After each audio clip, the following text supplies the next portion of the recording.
স্বাগত তথ্য ও যোগাযোগ প্রযুক্তি বিষয়ক ধারাবাহিক ভিডিও টিউটোরিয়ালে। আজকে আমরা একাদশ দ্বাদশ শ্রেণীর তৃতীয় অধ্যায় প্রথম অংশ অর্থাৎ সংখ্যা পদ্ধতি নিয়ে আলোচনা করব। আমি এই ভিডিওতে একদম শুরু থেকে শেষ পর্যন্ত একটি ভিডিওতে সমস্ত বিষয় কভার করার চেষ্টা করব। তো শুরুতেই আমরা যে বিষয়টা নিয়ে কথা বলবো সেটা হচ্ছে নন পজিশনাল নাম্বার সিস্টেম।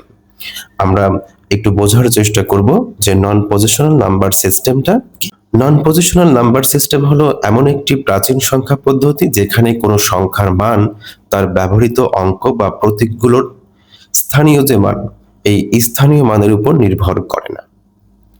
আমি যদি সহজ করে বলি যে এই নন পজিশনাল নাম্বার সিস্টেমে কোনো অঙ্ক বা চিহ্ন অর্থাৎ প্রতীক বা চিহ্ন যেখানেই বসুক না কেন তার মান সবসময় একই থাকে।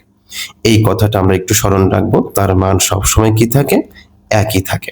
কিভাবে থাকে আমরা একটু বোঝার চেষ্টা করি। দেখো, আমরা একটা উদাহরণ দেখি। আমরা যদি আইভি লিখতাম, এটা কোন পদ্ধতি? আমরা জানি যে রোমান সংখ্যা পদ্ধতি নামক একটা গণনার পদ্ধতি আছে। সেখানে যদি আমি আইভি লিখতাম, দেখো এটা হচ্ছে আইভি। এটা দ্বারা আমরা কি বুঝি? এটা দ্বারা আমরা 4 বুঝি। আমরা যখন ডেসিমাল নাম্বার সিস্টেম বলি বা আমাদের দৈনন্দিন জীবনে যে গণনার পদ্ধতি, সেই পদ্ধতিতে আমরা এটাকে 4 বলি। যদি এটাকে আমি ভিআই বলতাম তাহলে কি হতো? এটা হতো 6।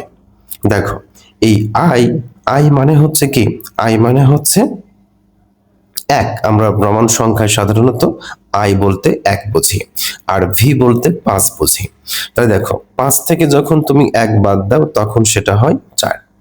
এবং দেখো, 5 এর সাথে যখন 1 যোগ করি তখন কত হচ্ছে? 6 হচ্ছে। দেখো, এই 4 যখন আমি লিখেছিলাম তখনও দেখো এই আয়ের মান ছিল 1, এবং যখন আমি ভি লিখেছি ভিআই তখনও দেখো এই আয়ের মান কত? 1। এবং এখানে এই ভি বলতে আমি 5 বুঝিয়েছিলাম, আমরা 5 বুঝি, এবং এখানেও দেখো ভি বলতে আমরা 5 বুঝি। দেখো তো, এই ভিটার অবস্থান যেখানেই থাকুক না কেন আমরা কিন্তু 5 হিসেবেই জানি। আয়ের অবস্থান ডান দিকেই হোক আর বাম দিকেই হোক, যেখানেই বসুক না কেন আমরা কিন্তু এই আই দ্বারা কি বুঝি? 1 বুঝি। যদি আমরা এরকম চিন্তা করতাম, দেখো এটা কত?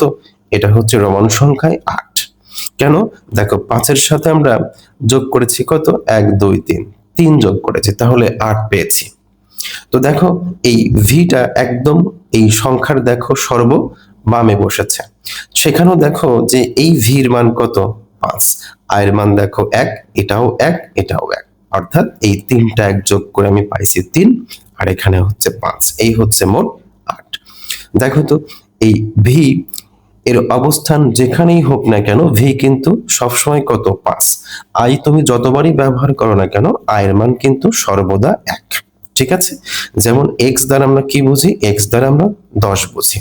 যেমন দেখো, আই এক্স যদি বলি তখন আমরা এটাকে বলি 9। কেন? এই 10 থেকে 1 বাদ দিলে 9 হয়। আমরা যদি এক্স আই চিন্তা করি তখন দেখো 10 এর সাথে 1 যোগ করেছি, 11 লিখেছি। তার মানে এক্স এর অবস্থান যেখানেই থাকুক না কেন, ডানে বা বামে যেখানেই থাকুক না কেন, আমরা কিন্তু এই এক্স কে সবসময় কত চিন্তা করি? 10 চিন্তা করি। রোমান সংখ্যায় সাধারণত আমরা দেখেছি যে সমস্ত প্রতীক বা চিহ্নগুলো ব্যবহার করি, এই সমস্ত প্রতীক বা চিহ্ন তুমি একটা সংখ্যা যখন লিখবা তখন সেই সংখ্যার ডানে বামে যেখানেই বসাও না কেন একটা প্রতীক, তার অবস্থান কিন্তু যেখানেই হোক না কেন তার মান সবসময় একই থাকে। অর্থাৎ ভি তুমি যতবার যত জায়গায় লিখবা ভি এর মান অলওয়েজ কত হবে? 5 হবে। এক্স তুমি যত জায়গায় লিখবা দেখবা এক্স সবসময় কত? 10। এটাকে বলা হচ্ছে নন পজিশনাল নাম্বার সিস্টেম। তো আশা করি নন পজিশনাল সংখ্যা পদ্ধতি বা নন পজিশনাল নাম্বার সিস্টেম জিনিসটা কি আমি হয়তো একটু বোঝাতে পেরেছি। দেখো, আমরা একটু বোঝার চেষ্টা করি এই নন পজিশনাল নাম্বার সিস্টেমের কিছু গুরুত্বপূর্ণ বৈশিষ্ট্য আছে। যদি আমরা এই প্রধান বৈশিষ্ট্যগুলো একটু বোঝার চেষ্টা করি, নন পজিশনাল নাম্বার সিস্টেমের প্রধান বৈশিষ্ট্য হচ্ছে যে এর কোনো স্থানীয় মান নেই। অর্থাৎ আমরা এটাও একটু জানার চেষ্টা করি, এইটার কোনো স্থানীয় মান নেই। কেন স্থানীয় মান নেই? আমরা যেই প্রাইমারি স্কুলে যে সমস্ত কথাগুলো শিখেছিলাম যে একক স্থানীয় অঙ্ক, দশক স্থানীয় অঙ্ক, তাই না? এইটার মতো স্থানীয় কোনো মান নেই, অর্থাৎ প্লেস ভ্যালু থাকে না। স্থানীয় মান থাকে না। তাহলে কিন্তু আমি যখন এই যে VI 6 লিখেছিলাম, তখন কিন্তু এটা বলতে পারতাম যে একক স্থানীয় অঙ্ক, এটা দশক স্থানীয় অঙ্ক। এইরকম প্লেস ভ্যালু কিন্তু এই নন পজিশনাল নাম্বার সিস্টেমে নেই। অর্থাৎ তুমি কখনোই কোনো নন পজিশনাল নাম্বার সিস্টেমের কোনো সংখ্যাকে তার যে স্থানীয় মান, এটা কখনোই তুমি দেখতে পাবে না। অর্থাৎ এই নন পজিশনাল নাম্বার সিস্টেমে কোনো সংখ্যার কোনো স্থানীয় মান থাকে না। এটা হচ্ছে তার প্রধান বৈশিষ্ট্যের মধ্যে একটা। আরেকটা হচ্ছে যে এই নন পজিশনাল নাম্বার সিস্টেমের কোনো বেস বা ভিত্তি থাকে না। এখন হয়তো অনেকের মনে প্রশ্ন জাগতে পারে, বেস বা ভিত্তি কি? এটা নিয়ে আমরা হয়তো বিস্তারিত আলোচনা করব। সেখানে আমরা দেখার চেষ্টা করব যে বেস বা ভিত্তি জিনিসটা কি। তবে একটা জিনিস মনে রাখবো যে এই যে আমরা রোমান সংখ্যা শিখছিলাম, এই রোমান নাম্বার সিস্টেমে কিন্তু কোনো সংখ্যার বেস বা ভিত্তি নেই। এটা আমরা হয়তো কিছু সময় পরে বিস্তারিত বলতে পারবো, তাই না? এখন বললেও হয়তো খুব একটা বুঝবে না। এজন্য আমরা পরবর্তীতে এই বিষয় নিয়ে বিস্তারিত আলোচনা করব। এখানে আরেকটা গুরুত্বপূর্ণ বৈশিষ্ট্য হচ্ছে যে এই নাম্বার সিস্টেমে তুমি দেখো, যারা রোমান সংখ্যা কম বেশি ব্যবহার করেছে, যখন ইংরেজি গ্রামার করো দেখবা উইথ ক্লু উইদাউট ক্লুর মধ্যে সাধারণত এগুলো ব্যবহার করে রিয়ারেঞ্জের ভিতরে থাকে এই রোমান সংখ্যা দিয়ে চিহ্নগুলো ব্যবহার করা হচ্ছে। সেখানে কিন্তু আমরা কখনোই এই শূন্যর ব্যবহার দেখিনি। খেয়াল করবা, তুমি যদি 1 থেকে 10 পর্যন্ত রোমান সংখ্যায় লেখো, সেখানে কিন্তু এই শূন্য এর ব্যবহার কিন্তু নেই। অর্থাৎ নন পজিশনাল নাম্বার সিস্টেমে শূন্যর কোনো ব্যবহার নেই, এটা তুমি নিশ্চিত থাকতে পারো। ঠিক আছে? দেখো, এর আরেকটা গুরুত্বপূর্ণ বৈশিষ্ট্য হচ্ছে যে এই রোমান সংখ্যা যেই বা পদ্ধতিটা আছে, গণনার পদ্ধতি আছে, এখানে কিন্তু এর ব্যবহার বিধি কিন্তু সীমিত, অর্থাৎ সীমিত ব্যবহার বিধি আছে। অর্থাৎ আমরা যখন কোনো রোমান সংখ্যা গণনা করি, সেখানে কিন্তু আমাদের দৈনন্দিন জীবনে যে বড় বড় হিসাব নিকাশ, জটিল গাণিতিক কাজ যখন আমরা করি, সেখানে কিন্তু আমরা এই রোমান সংখ্যা ব্যবহার করি না, তাই না? তো খেয়াল রাখবা যে এই যে আমরা নন পজিশনাল নাম্বার সিস্টেমের কথা বলছিলাম, এই নন পজিশনাল নাম্বার সিস্টেমের গুরুত্বপূর্ণ বৈশিষ্ট্যের মধ্যে এটা হচ্ছে একটা, যে এর ব্যবহার সীমিত। আমরা দেখবা বড়জোর যদি কাউকে জিজ্ঞেস করি, সে হয়তো 1 থেকে 10 পর্যন্ত লিখতে পারবে, তাই না? এজন্য বড় বড় গাণিতিক যে প্রবলেমগুলো থাকে, হিসাব নিকাশগুলো থাকে, অর্থাৎ আমাদের দৈনন্দিন জীবনে আমরা কিন্তু কখনোই এই নন পজিশনাল নাম্বার সিস্টেম এ গণনা করি না, অর্থাৎ এর ব্যবহার বিধি একেবারেই সীমিত। তো আশা করি এই নন পজিশনাল নাম্বার সিস্টেম জিনিসটাকে একটু হলেও বোঝাইতে পেরেছি। দেখো, এর কিছু পরিচিত উদাহরণের মধ্যে আমরা তো রোমান সংখ্যার কথা বলেছি। এছাড়াও আমরা যে নন পজিশনাল নাম্বার সিস্টেমের কথা বলি, সেখানে কিন্তু ট্যালি চিহ্ন আছে। আমরা যদি একটু বোঝার চেষ্টা করি, আমরা নন পজিশনাল যে নাম্বারটা আছে, সেখানে কিন্তু ট্যালি চিহ্ন ব্যবহার করা হয়। এইটার কতগুলো ব্যবহার তুমি হয়তো দেখেছো। তুমি হয়তো নবম দশম শ্রেণীতে যখন ম্যাথ করেছো, সেখানে হয়তো ট্যালি চিহ্নটা দেখেছো বা ট্যালি চিহ্ন সম্পর্কে জেনেছো। ক্লাস 8ও আছে যদিও, সেখানে কিন্তু আমরা ট্যালি চিহ্ন সম্পর্কে বলেছি বা দেখেছি। তো এই ট্যালি চিহ্নের ব্যবহার কি আছে? হ্যাঁ, আছে। এই ট্যালি চিহ্নের ব্যবহার কিন্তু আমরা এখনো করি। এটা কিন্তু নন পজিশনাল নাম্বার সিস্টেমের মধ্যে পড়ে। এই ট্যালি চিহ্ন কোন কোন ক্ষেত্রে আমরা ব্যবহার করি? দেখবা, তুমি যখন কিছু বিষয় একটু খেয়াল করতে হবে, হয়তো অনেকের জন্য একটু জটিল হয়ে যেতে পারে বিষয়গুলো, আমি একটু বোঝানোর চেষ্টা করি। অনেকে হয়তো দেখো নয় সেই বিষয়গুলো। দেখো, প্রথমত আমরা এই যে যখন হচ্ছে ট্রাক থেকে যখন চাউল বা তোমার চাল গুঁড়া এগুলো যখন আনলোড করা হয়, তুমি একটু খেয়াল করবা, যখন এটা আনলোড করে তখন দেখবা যে এই ট্রাক থেকে যখন চাউলের বস্তা গোদামে লোড করা হয়, তখন দেখবা যে যেই লেবারটা বস্তা টেনে টেনে তোমার হচ্ছে চাউলের গোডাউনে রাখছে, তার হাতে দেখবা একটা কাঠি ধরিয়ে দেওয়া হয়। একটা কাঠি, বাঁশের একটা কাঠি দেওয়া হয়। তো এই কাঠি কেন দেওয়া হচ্ছে? এই কাঠি দেওয়া হচ্ছে এই যে চাউলের বস্তাগুলো যখন দেখবা তোমার হচ্ছে ট্রাক থেকে যখন গোদামজাত করা হয়, তখন কিন্তু মালিক পক্ষ কিন্তু সেটা বুঝে নেয়, অর্থাৎ কত বস্তা আমি চাল অর্ডার করেছিলাম এটা কিন্তু সে বুঝে নেয়। যদি সে 100 বস্তা চাউল অর্ডার করে, সে কিন্তু 100 বস্তা বুঝে নেয়। এখন একটা বিষয় খেয়াল করো, এই যে মানুষ যখন লেবারগুলো যখন বস্তা নিয়ে যখন তোমার গোদাম ঘরে যাচ্ছে, এখন এই গণনার কাজটা কে হিসাব রাখবে? তুমি যদি এভাবে মুখে মুখে হিসাব করো, তখন দেখবা কোন একটা কারণে তুমি অন্যমনস্ক হয়ে গেলে, দেখবা তোমার গণনা ভুল হয়ে গেল। আর গণনা ভুল হলে কিন্তু এখানে কিন্তু লস, অনেক লোকসান হতে পারে। যদি তোমার গণনা যদি বেশি রাখো, যে গণনা হয়েছে তুমি গণনা করেছো হয়তো 19 বস্তা, হয়তো পরক্ষণে বলছো 20 বস্তা আমি ঢুকিয়ে দিয়েছি গোদাম ঘরে, তো সেখানে কিন্তু তোমার হচ্ছে এই গোদাম মালিক যিনি আছেন অর্থাৎ চাউলের ব্যবসায়ী যিনি আছেন তার কিন্তু মোটা অঙ্কের একটা লোকসান হতে যাচ্ছে।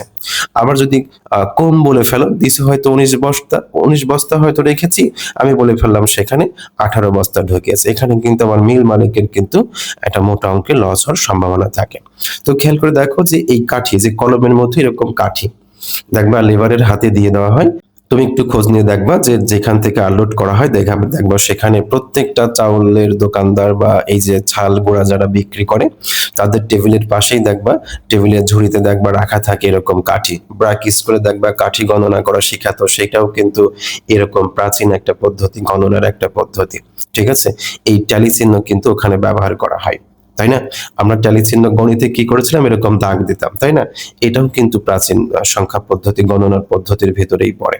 তো এরকম ট্যালি ব্যবহার করা হচ্ছে, ট্যালি চিহ্ন ব্যবহার করা হচ্ছে এই যে ট্রাক থেকে যখন গোদামে মাল আনলোড আনলোড করা হচ্ছে তখন সেখানে কিন্তু ট্যালির ব্যবহার আছে। এছাড়াও যখন যে তোমার হচ্ছে জ্বালানি অর্থাৎ গাছের যে কাঠ, সিটকে ডাল, এটা যখন মন হিসেবে যখন ওজন করা হয়, আমরা ছোটবেলায় দেখেছি যে সেখানে কিন্তু 1 মণ যখন দাঁড়িতে ওজন দেওয়া হয়, মন 1 মণ খড়ি যখন ওজন দেওয়া হয়, জ্বালানি কাঠ যখন ওজন দেওয়া হয়, তখন কিন্তু এটা 10 মণ তুমি যদি নাও তখন দেখবা যে এক মণ ওজন দেওয়ার ফলে, 1 মণ ওজন দেওয়ার পর দেখবা যে একটা সিটকে ডাল কি করে পাশে এরকম রেখে দেয়।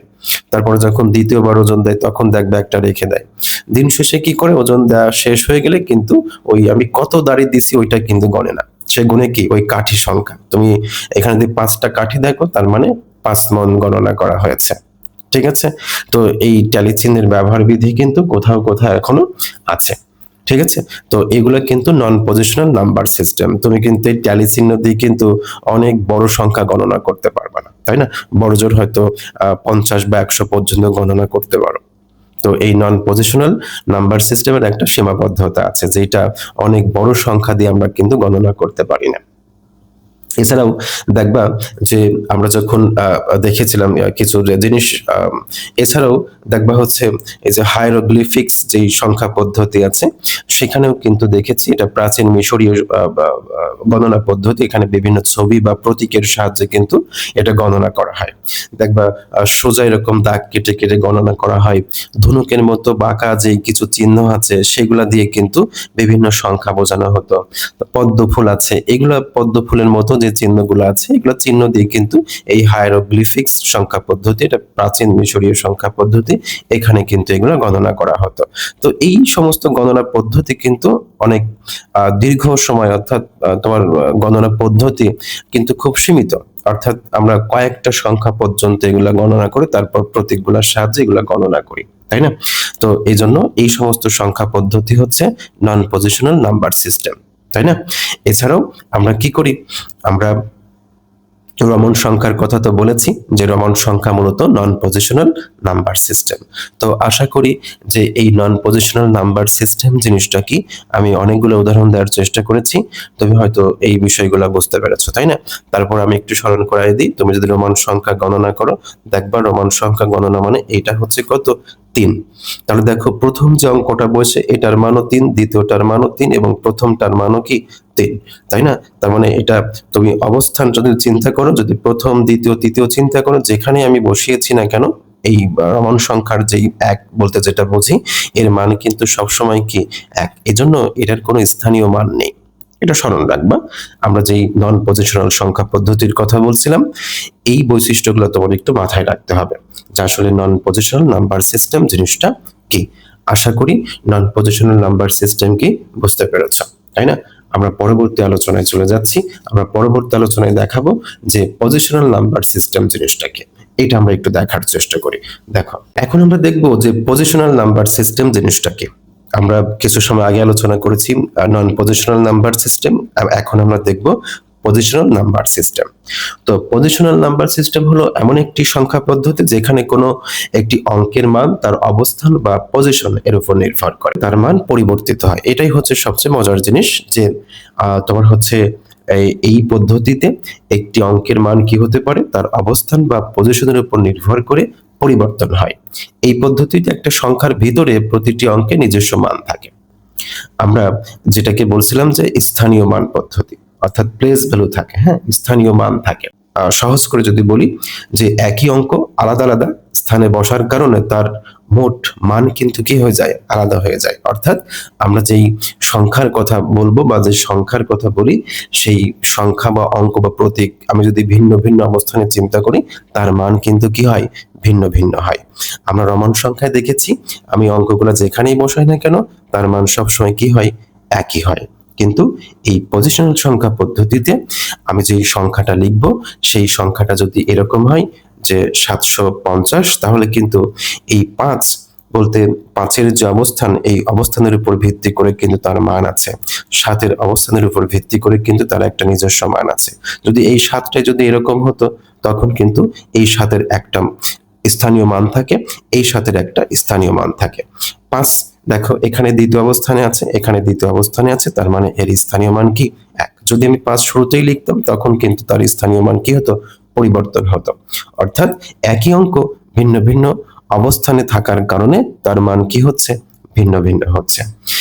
আমরা এইগুলাকে বলছিলাম হচ্ছে পজিশনাল সংখ্যা পদ্ধতি।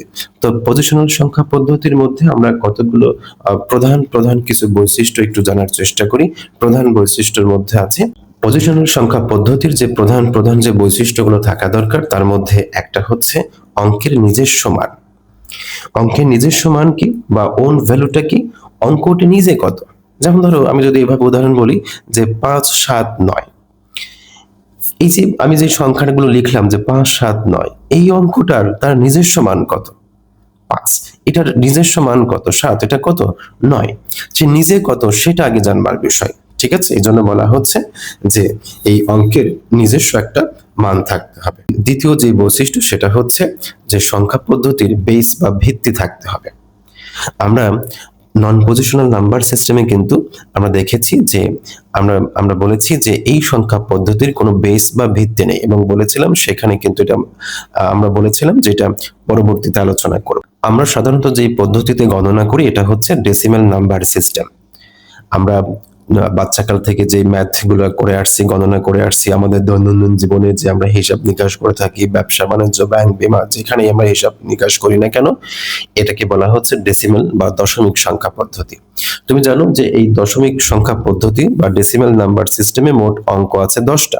0 থেকে 9 পর্যন্ত এটাকে পৃথক পৃথক ভ্যালুতে চিন্তা করি, তাহলে এগুলো হচ্ছে এক একটা অঙ্ক। 0 একটি অঙ্ক, 1 একটি অঙ্ক, হ্যাঁ, 5 একটি অঙ্ক, 9 একটি অঙ্ক।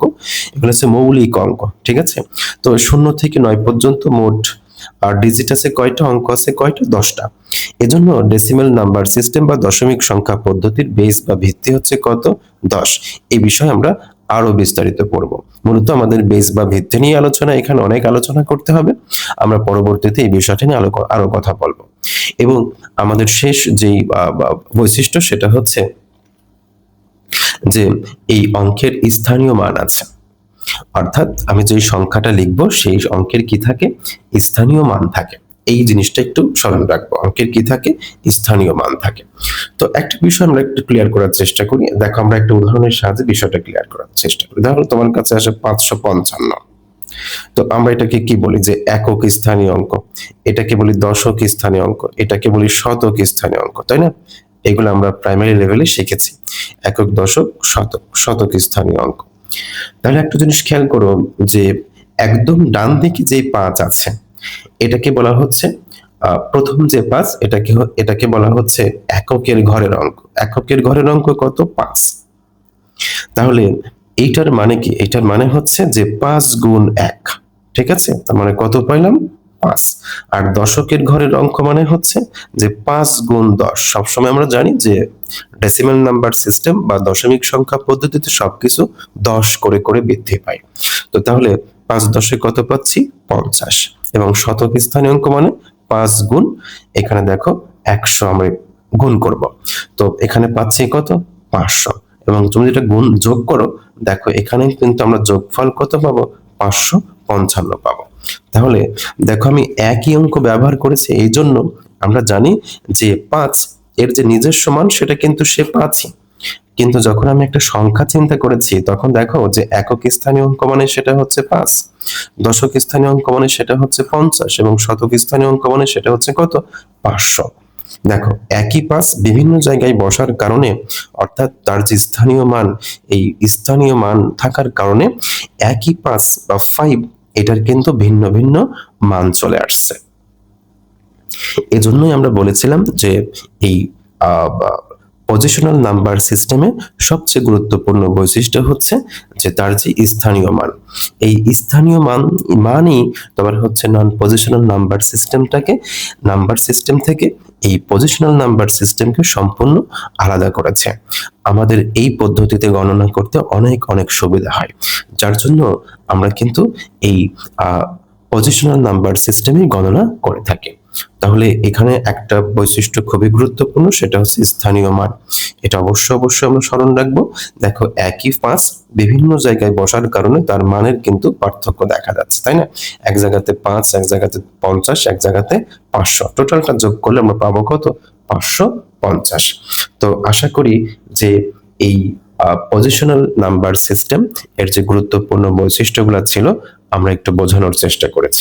আমরা এখন পজিশনাল এবং নন পজিশনাল সংখ্যার মধ্যে একটি মৌলিক পার্থক্য আছে, আমরা একটু বোঝার চেষ্টা করি।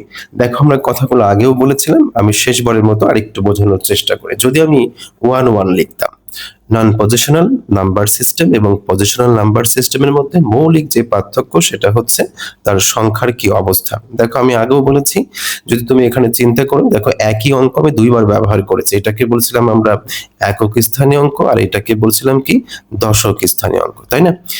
তাহলে যখন তাহলে যখন আমরা ডান দিকের যে এক চিন্তা করেছিলাম তার মান কিন্তু এক, কিন্তু যখন আমি দ্বিতীয় অবস্থানে যে একটা আছে তার মান যখন চিন্তা করি তখন সেটা কিন্তু হয়ে যায় কত, 10। অর্থাৎ আমার এই দশক স্থানীয় অঙ্কের সাথে কত গুণ করতে হবে, 10।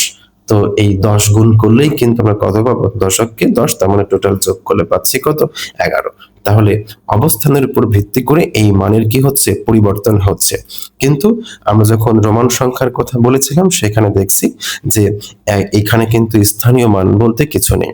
তুমি রোমান সংখ্যা 1 তুমি ডানে বসাও আর সর্ববামে বসাও, এই মান কিন্তু সবসময় কি থাকে, একই থাকে। অর্থাৎ এই রোমান সংখ্যা পদ্ধতিতে 1 যেটাকে আমরা বলছিলাম, এইটা তুমি অঙ্কের বা সংখ্যা গঠনের সময় তুমি মাঝে বসাও, ডানে বামে যেখানেই বসাও না কেন তার মান অলওয়েজ কত, 1। এটা আমরা স্মরণ রাখবো। তাহলে আমি এইখানে বোঝানোর চেষ্টা করেছি, তাহলে আমি এখানে বোঝানোর চেষ্টা করেছি যে আসলে পজিশনাল নাম্বার সিস্টেম এবং নন পজিশনাল নাম্বার সিস্টেম জিনিসটা কি। আশা করি এই ভিডিও দেখার পরে আর কোনো কারোর সমস্যা থাকবে না যে পজিশনাল এবং নন পজিশনাল নাম্বার সিস্টেম আসলে কি। আমি বোঝানোর চেষ্টা করেছি, তুমি যদি একটু ধৈর্য দিয়ে দেখতে থাকো, ইনশাল্লাহ এই বিষয়গুলো তোমার কাছে অনেক সহজ মনে হবে। ঠিক আছে, আমরা যেই নন পজিশনাল বা পজিশনাল সংখ্যা পদ্ধতি নিয়ে কথা বলছিলাম, মূলত আমরা আমাদের আলোচ্য বিষয় মূলত হচ্ছে পজিশনাল সংখ্যা পদ্ধতি নিয়ে। তো আমরা এই কিছু জনপ্রিয় পজিশনাল সংখ্যা পদ্ধতির কথা জানবো। দেখো জনপ্রিয় কিছু পজিশনাল সংখ্যা পদ্ধতির মধ্যে আমরা একটা পাবো হচ্ছে ডেসিমেল, তাই না? আমরা যে পদ্ধতিতে গণনা করি আমাদের দৈনন্দিন জীবনে আমরা যেরকম হিসাব নিকাশ করে থাকি সেটা হচ্ছে ডেসিমেল বা দশমিক সংখ্যা পদ্ধতি। তো ডেসিমেল বা দশমিক সংখ্যা পদ্ধতিতে সাধারণত আমি মোট 10টা ডিজিট ব্যবহার করি, 0 থেকে 9 পর্যন্ত। এগুলোকে বলা হচ্ছে ডিজিট, মৌলিক ডিজিট বা অঙ্ক ব্যবহার করি। যেহেতু ডেসিমেল নাম্বার সিস্টেম বা দশমিক নাম্বার সিস্টেমে আমি মোট 10টা মৌলিক ডিজিট বা অঙ্ক ব্যবহার করি, এই জন্য এই ডেসিমেল নাম্বার সিস্টেমের বেস বা ভিত্তি হচ্ছে 10। যেমন আমি একটা ডেসিমেল নাম্বার সিস্টেমে লিখলাম 570, এটা হচ্ছে ডেসিমেল নাম্বার সিস্টেমে আমরা যখন গণনা করি তখন এটাকে বলি 570। তাহলে এইটা যে ডেসিমেল নাম্বার সিস্টেম, এখন আমরা এখানে যেভাবে উপস্থাপন করব সেটা হচ্ছে তার বেস বা ভিত্তি দিয়ে। আমি যদি এই সংখ্যার সর্বডানে ব্র্যাকেট দিয়ে যদি একদম ডান দিকের নিচের দিকে, যেটাকে বলছিলাম সাবস্ক্রিপ্ট, এই নিচে যদি 10 লিখি তাহলে বোঝা যাবে এই বেস বা ভিত্তি দেখেই তোমাকে বলতে হবে যে এটা হচ্ছে ডেসিমেল নাম্বার সিস্টেমে লেখা আছে। তাহলে এইখানে ডেসিমেল নাম্বার সিস্টেম বা দশমিক সংখ্যা পদ্ধতিতে বেস কেন 10 যদি প্রশ্ন করা হয়, বেস বা ভিত্তি কেন 10, তাহলে আমাদের উত্তরটা হবে যে ডেসিমেল নাম্বার সিস্টেম বা দশমিক সংখ্যা পদ্ধতিতে আমরা মোট 10টা ডিজিট ব্যবহার করি। এই জন্য ডেসিমেল নাম্বার সিস্টেম বা দশমিক নাম্বার পদ্ধতিতে বেস বা ভিত্তি হচ্ছে কত? 10। আশা করি এই বিষয়গুলো তোমার স্মরণ থাকবে। এটা খুবই গুরুত্বপূর্ণ বিষয়। তুমি যদি এই তৃতীয় অধ্যায়ের প্রথম অংশ পড়তে চাও সংখ্যা পদ্ধতি নিয়ে, তাহলে এগুলো তোমাকে ভালোভাবে আয়ত্ত করতে হবে। এরপর আমরা যেটা পড়বো সেটা হচ্ছে বাইনারি। আমরা পড়বো হচ্ছে বাইনারি নাম্বার সিস্টেম নিয়ে। ঠিক আছে? তো এই বাইনারি নাম্বার সিস্টেমে আমরা মোট দুইটা আমি দেখাচ্ছিলাম জনপ্রিয় কিছু পজিশনাল নাম্বার সিস্টেম। আমরা দেখেছিলাম ডেসিমেল নাম্বার সিস্টেম, এখন দেখো বাইনারি নাম্বার সিস্টেম। তো খেয়াল রাখবো যে এই বাইনারি নাম্বার সিস্টেমে মোট বিট ব্যবহার করা হয় দুইটা, 0 আর 1। অর্থাৎ তুমি যদি বাইনারি নাম্বার সিস্টেমে গণনা শেখো তাহলে তোমাকে কি করতে হবে? 0 আর 1 এই দুইটা দিয়ে সমস্ত সংখ্যা গঠন করতে হবে। ঠিক আছে? আমরা এই ব্যাপারটা আরো বিস্তারিত পড়বো। আমি এখন মৌলিক বিষয়গুলো নিয়ে কথা বলছি। তাহলে বাইনারি নাম্বার সিস্টেমে মোট বিট কয়টা? দুইটা। তো এই 0 আর 1 দিয়ে মূলত তোমাকে সমস্ত কিছু লিখতে হবে। আমি যখন 3টা 1 লিখবো, এরকম পাশাপাশি যখন 3টা 1 লিখবো, এই বাইনারি নাম্বার সিস্টেম এটাকে বলা হয় 7। তুমি নিজেও গঠন করতে পারবো, যখন আমরা পদ্ধতিগুলো নিয়ে আলোচনা করব তখন। আমি জাস্ট একটা সংখ্যা দিয়ে বোঝানোর চেষ্টা করছি। এটা হচ্ছে বাইনারি নাম্বার সিস্টেম। তো এটা যে বাইনারি নাম্বার সিস্টেম আমি কিভাবে বুঝবো? এখানে তোমাকে ব্যবহার করতে হবে বেস বা ভিত্তি হচ্ছে 2। কারণ হচ্ছে এই 1 তো তোমার ডেসিমেল নাম্বার সিস্টেমের ভেতরেও আছে, তাই না? তো আমি এই 1 যে বাইনারিতে লেখা আছে কিভাবে বুঝবো? তোমাকে বুঝতে হবে এই বেস বা ভিত্তি দিয়ে। কেন? কারণ হচ্ছে বাইনারির বেস বা ভিত্তি হচ্ছে 2। এখন বাইনারির বেস বা ভিত্তি 2 কেন? কারণ সেখানে মোট বিট ব্যবহার করা হয় কোনটা? কয়টা? 2টা, 0 এবং 1। যেহেতু বাইনারি নাম্বার সিস্টেমে মোট বিট ব্যবহার করা হয় 2টা, এজন্য বাইনারির বেস বা ভিত্তি হচ্ছে কত? 2। আশা করি এই বৈশিষ্ট্যগুলো তোমাদের মনে থাকবে। এরপরে দেখো আমাদের জনপ্রিয় আরেকটা নাম্বার সিস্টেম আছে, সেটা হচ্ছে অক্টাল। ঠিক আছে? এই octal number system, decimal binary octal. দেখো এই অক্টাল নাম্বার সিস্টেমে আমরা সাধারণত মোট 8টা মৌলিক অঙ্ক ব্যবহার করতে পারি, 0 থেকে 7 পর্যন্ত মোট 8টা মৌলিক অঙ্ক ব্যবহার করতে পারি বা ডিজিট ব্যবহার করতে পারি। তুমি গণনা করো 0 থেকে 7 পর্যন্ত, দেখো মোট 8টা ডিজিট আছে 0 থেকে 7 পর্যন্ত। দেখো যদি আমি এখানে সংখ্যা লিখতাম 576, তাহলে এই সংখ্যাটা আসলে কোন পদ্ধতিতে লেখা আছে? কারণ এই ডিজিটগুলো তো তোমার ডেসিমেল নাম্বার সিস্টেমের ভিতরেও আছে 0 থেকে 9 পর্যন্ত, তাই না? তাহলে এইখানে আমাকে বেস বা ভিত্তি ব্যবহার করতে হবে। যদি আমি এখানে 8 লিখতাম, তার বেস বা ভিত্তি, এই সংখ্যার বেস বা ভিত্তি, তাহলে আমরা এই 8 দেখে বুঝতাম যে মূলত এই সংখ্যাটা কিসে লেখা আছে? মূলত এই সংখ্যাটা লেখা আছে অক্টাল নাম্বার সিস্টেমে। কেন? কারণ তার বেস বা ভিত্তি হচ্ছে 8। 8 কেন? আমরা আগের মতো যদি প্রশ্ন করি বেস বা ভিত্তি 8 কেন? কারণ এখানে মোট 8টা ডিজিট ব্যবহার করা হয়, 0 থেকে 7 পর্যন্ত মোট 8টা ডিজিট ব্যবহার করা হয়, যার জন্য অক্টাল নাম্বার সিস্টেমের বেস বা ভিত্তি হচ্ছে 8। ঠিক আছে? আশা করি এই তথ্যগুলো তোমাদের মাথায় রাখতেই হবে অবশ্যই, এটা শিখতে গেলে। অধ্যায়ের গুরুত্বপূর্ণ বিষয় নিয়ে আমি কথা বলছি। এরপরে দেখো আছে 4 নম্বর যেটা আমি বলবো সেটা হচ্ছে হেক্সাডেসিমাল। ঠিক আছে? Hexadecimal, hexadecimal number system. দেখো এই হেক্সাডেসিমাল নাম্বার সিস্টেমে মোট 16টা অঙ্ক বা 16টা অঙ্ক ব্যবহার করা হচ্ছে বা 16টা ডিজিট ব্যবহার করা হচ্ছে। সেটা কত? সেটা হচ্ছে 0 থেকে 9 পর্যন্ত। এখানে মোট ডিজিট আছে 10টা, আর এ থেকে এফ পর্যন্ত। ঠিক আছে? এখানে আছে 6টা। এই হচ্ছে মোট 16টা ডিজিট ব্যবহার করা হয়। খেয়াল রাখবো যে হেক্সাডেসিমাল নাম্বার সিস্টেমে মোট ডিজিট ব্যবহার করা হয় কয়টা? 16টা। 0 থেকে 9 পর্যন্ত মোট 10টা এবং এ থেকে এফ পর্যন্ত 6টা। এই হচ্ছে মোট 16টা। ঠিক আছে? তার মানে আমরা যখন হেক্সাডেসিমাল নাম্বার দেখব তখন আমি যদি এরকম লিখতাম যে A29B, তার মানে এটাকে বলা হচ্ছে হেক্সাডেসিমাল নাম্বার সিস্টেমে এটা লেখা আছে। ঠিক আছে? আমরা এ থেকে এফ পর্যন্ত যে কোনো ইংরেজি বর্ণ লিখবো এবং অবশ্যই স্মরণ রাখবো যে এই ইংরেজি লেটারটা যখন লিখবো তখন অবশ্যই ক্যাপিটাল লেটারে লিখবো। ঠিক আছে? তাহলে এই যে A29B এটা হচ্ছে হেক্সাডেসিমাল নাম্বার সিস্টেমে আছে। তার বেস বা ভিত্তি কত? তার বেস বা ভিত্তি হচ্ছে 16। কেন 16? আশা করি বুঝতে পারছো। 0 থেকে 9 পর্যন্ত মোট 10টার ডিজিট এবং এই থেকে পর্যন্ত 6টা, এই হচ্ছে মোট 16টা। যেহেতু এখানে ডিজিট বা তোমার হচ্ছে বর্ণ ব্যবহার করা হচ্ছে মোট 16টা, এই জন্য হেক্সাডেসিমাল নাম্বারের তোমার বেস বা ভিত্তি হচ্ছে কত? 16। এটা দেখে আমাকে বুঝতে হবে যেটা হেক্সাডেসিমাল নাম্বার, এটা দেখে বুঝতে হবে, যেটা অক্টাল নাম্বার সিস্টেমে, এই বেস দেখে বুঝতে হবে এটা বাইনারি নাম্বার সিস্টেম, এবং এই 10 লেখা দেখে বুঝতে হবে যেটা ডেসিমাল নাম্বার সিস্টেম বা দশমিক সংখ্যা পদ্ধতিতে লেখা আছে। এখানে আরেকটি বিষয় তোমাকে একটু স্মরণ করাই দিই, সেটা হচ্ছে আমি যখন এই এ থেকে পর্যন্ত বলেছি, আসলে এই এ বি সি তো একটা নির্দিষ্ট মান আছে, এটা তুমি মুখস্থ রাখবা। আমি এখানে একটু বলার চেষ্টা করি। দেখো, এ ফর 10, অর্থাৎ আমি যখন দেখব যে আসলে আমার সংখ্যার মধ্যে এ লেখা আছে, এ মানে কত? 10। ঠিক আছে? আমরা দেখো 0 থেকে 9 পর্যন্ত হেক্সাতে ব্যবহার করছি মোট 10টা, আর এ থেকে হচ্ছে মোট 16টা। দেখো, তাহলে এ ফর 10, ভি ফর 11। ঠিক আছে? অর্থাৎ বি এ থাকলে আমরা 11 চিন্তা করব, এ থাকলে 10 চিন্তা করব। সি থাকলে কত? সি থাকলে আমরা চিন্তা করব হচ্ছে 12। ডি থাকলে কত? ডি তে আমরা লিখবো হচ্ছে 13, ই তে লিখবো হচ্ছে 14, এবং এফ যেটা আছে এখানে লিখবো আমরা 15। ঠিক আছে? এটা কোন সংখ্যা পদ্ধতিতে ব্যবহার করব এটা তুমি মুখস্থ রাখবা, যে এ ফর 10, বি ফর 11 এবং C for 12, D for 13, E for 14 এবং এফ ফর 15। এই যে 6টা নাম্বার আমরা এখানে লেখার চেষ্টা করেছি, এগুলো তুমি মুখস্থ রাখবে। কোন নাম্বার সিস্টেমে দেখাতে হয় আমরা দেখেছি, এটা সাধারণত হেক্সাডেসিমাল নাম্বার সিস্টেমে এই সংখ্যাগুলো সাধারণত ব্যবহার করতে হয়। ঠিক আছে? এর ব্যবহার বিধি আমরা বিস্তারিত পড়ব। তো আমরা দেখাচ্ছিলাম জনপ্রিয় যেই সংখ্যা পদ্ধতির কথা, জনপ্রিয় পজিশনাল যে সংখ্যা পদ্ধতিগুলো ছিল সেটা নিয়ে। ঠিক আছে? কয়টা ছিল? 4টা, ডেসিমাল, বাইনারি, অক্টাল এবং হেক্সাডেসিমাল।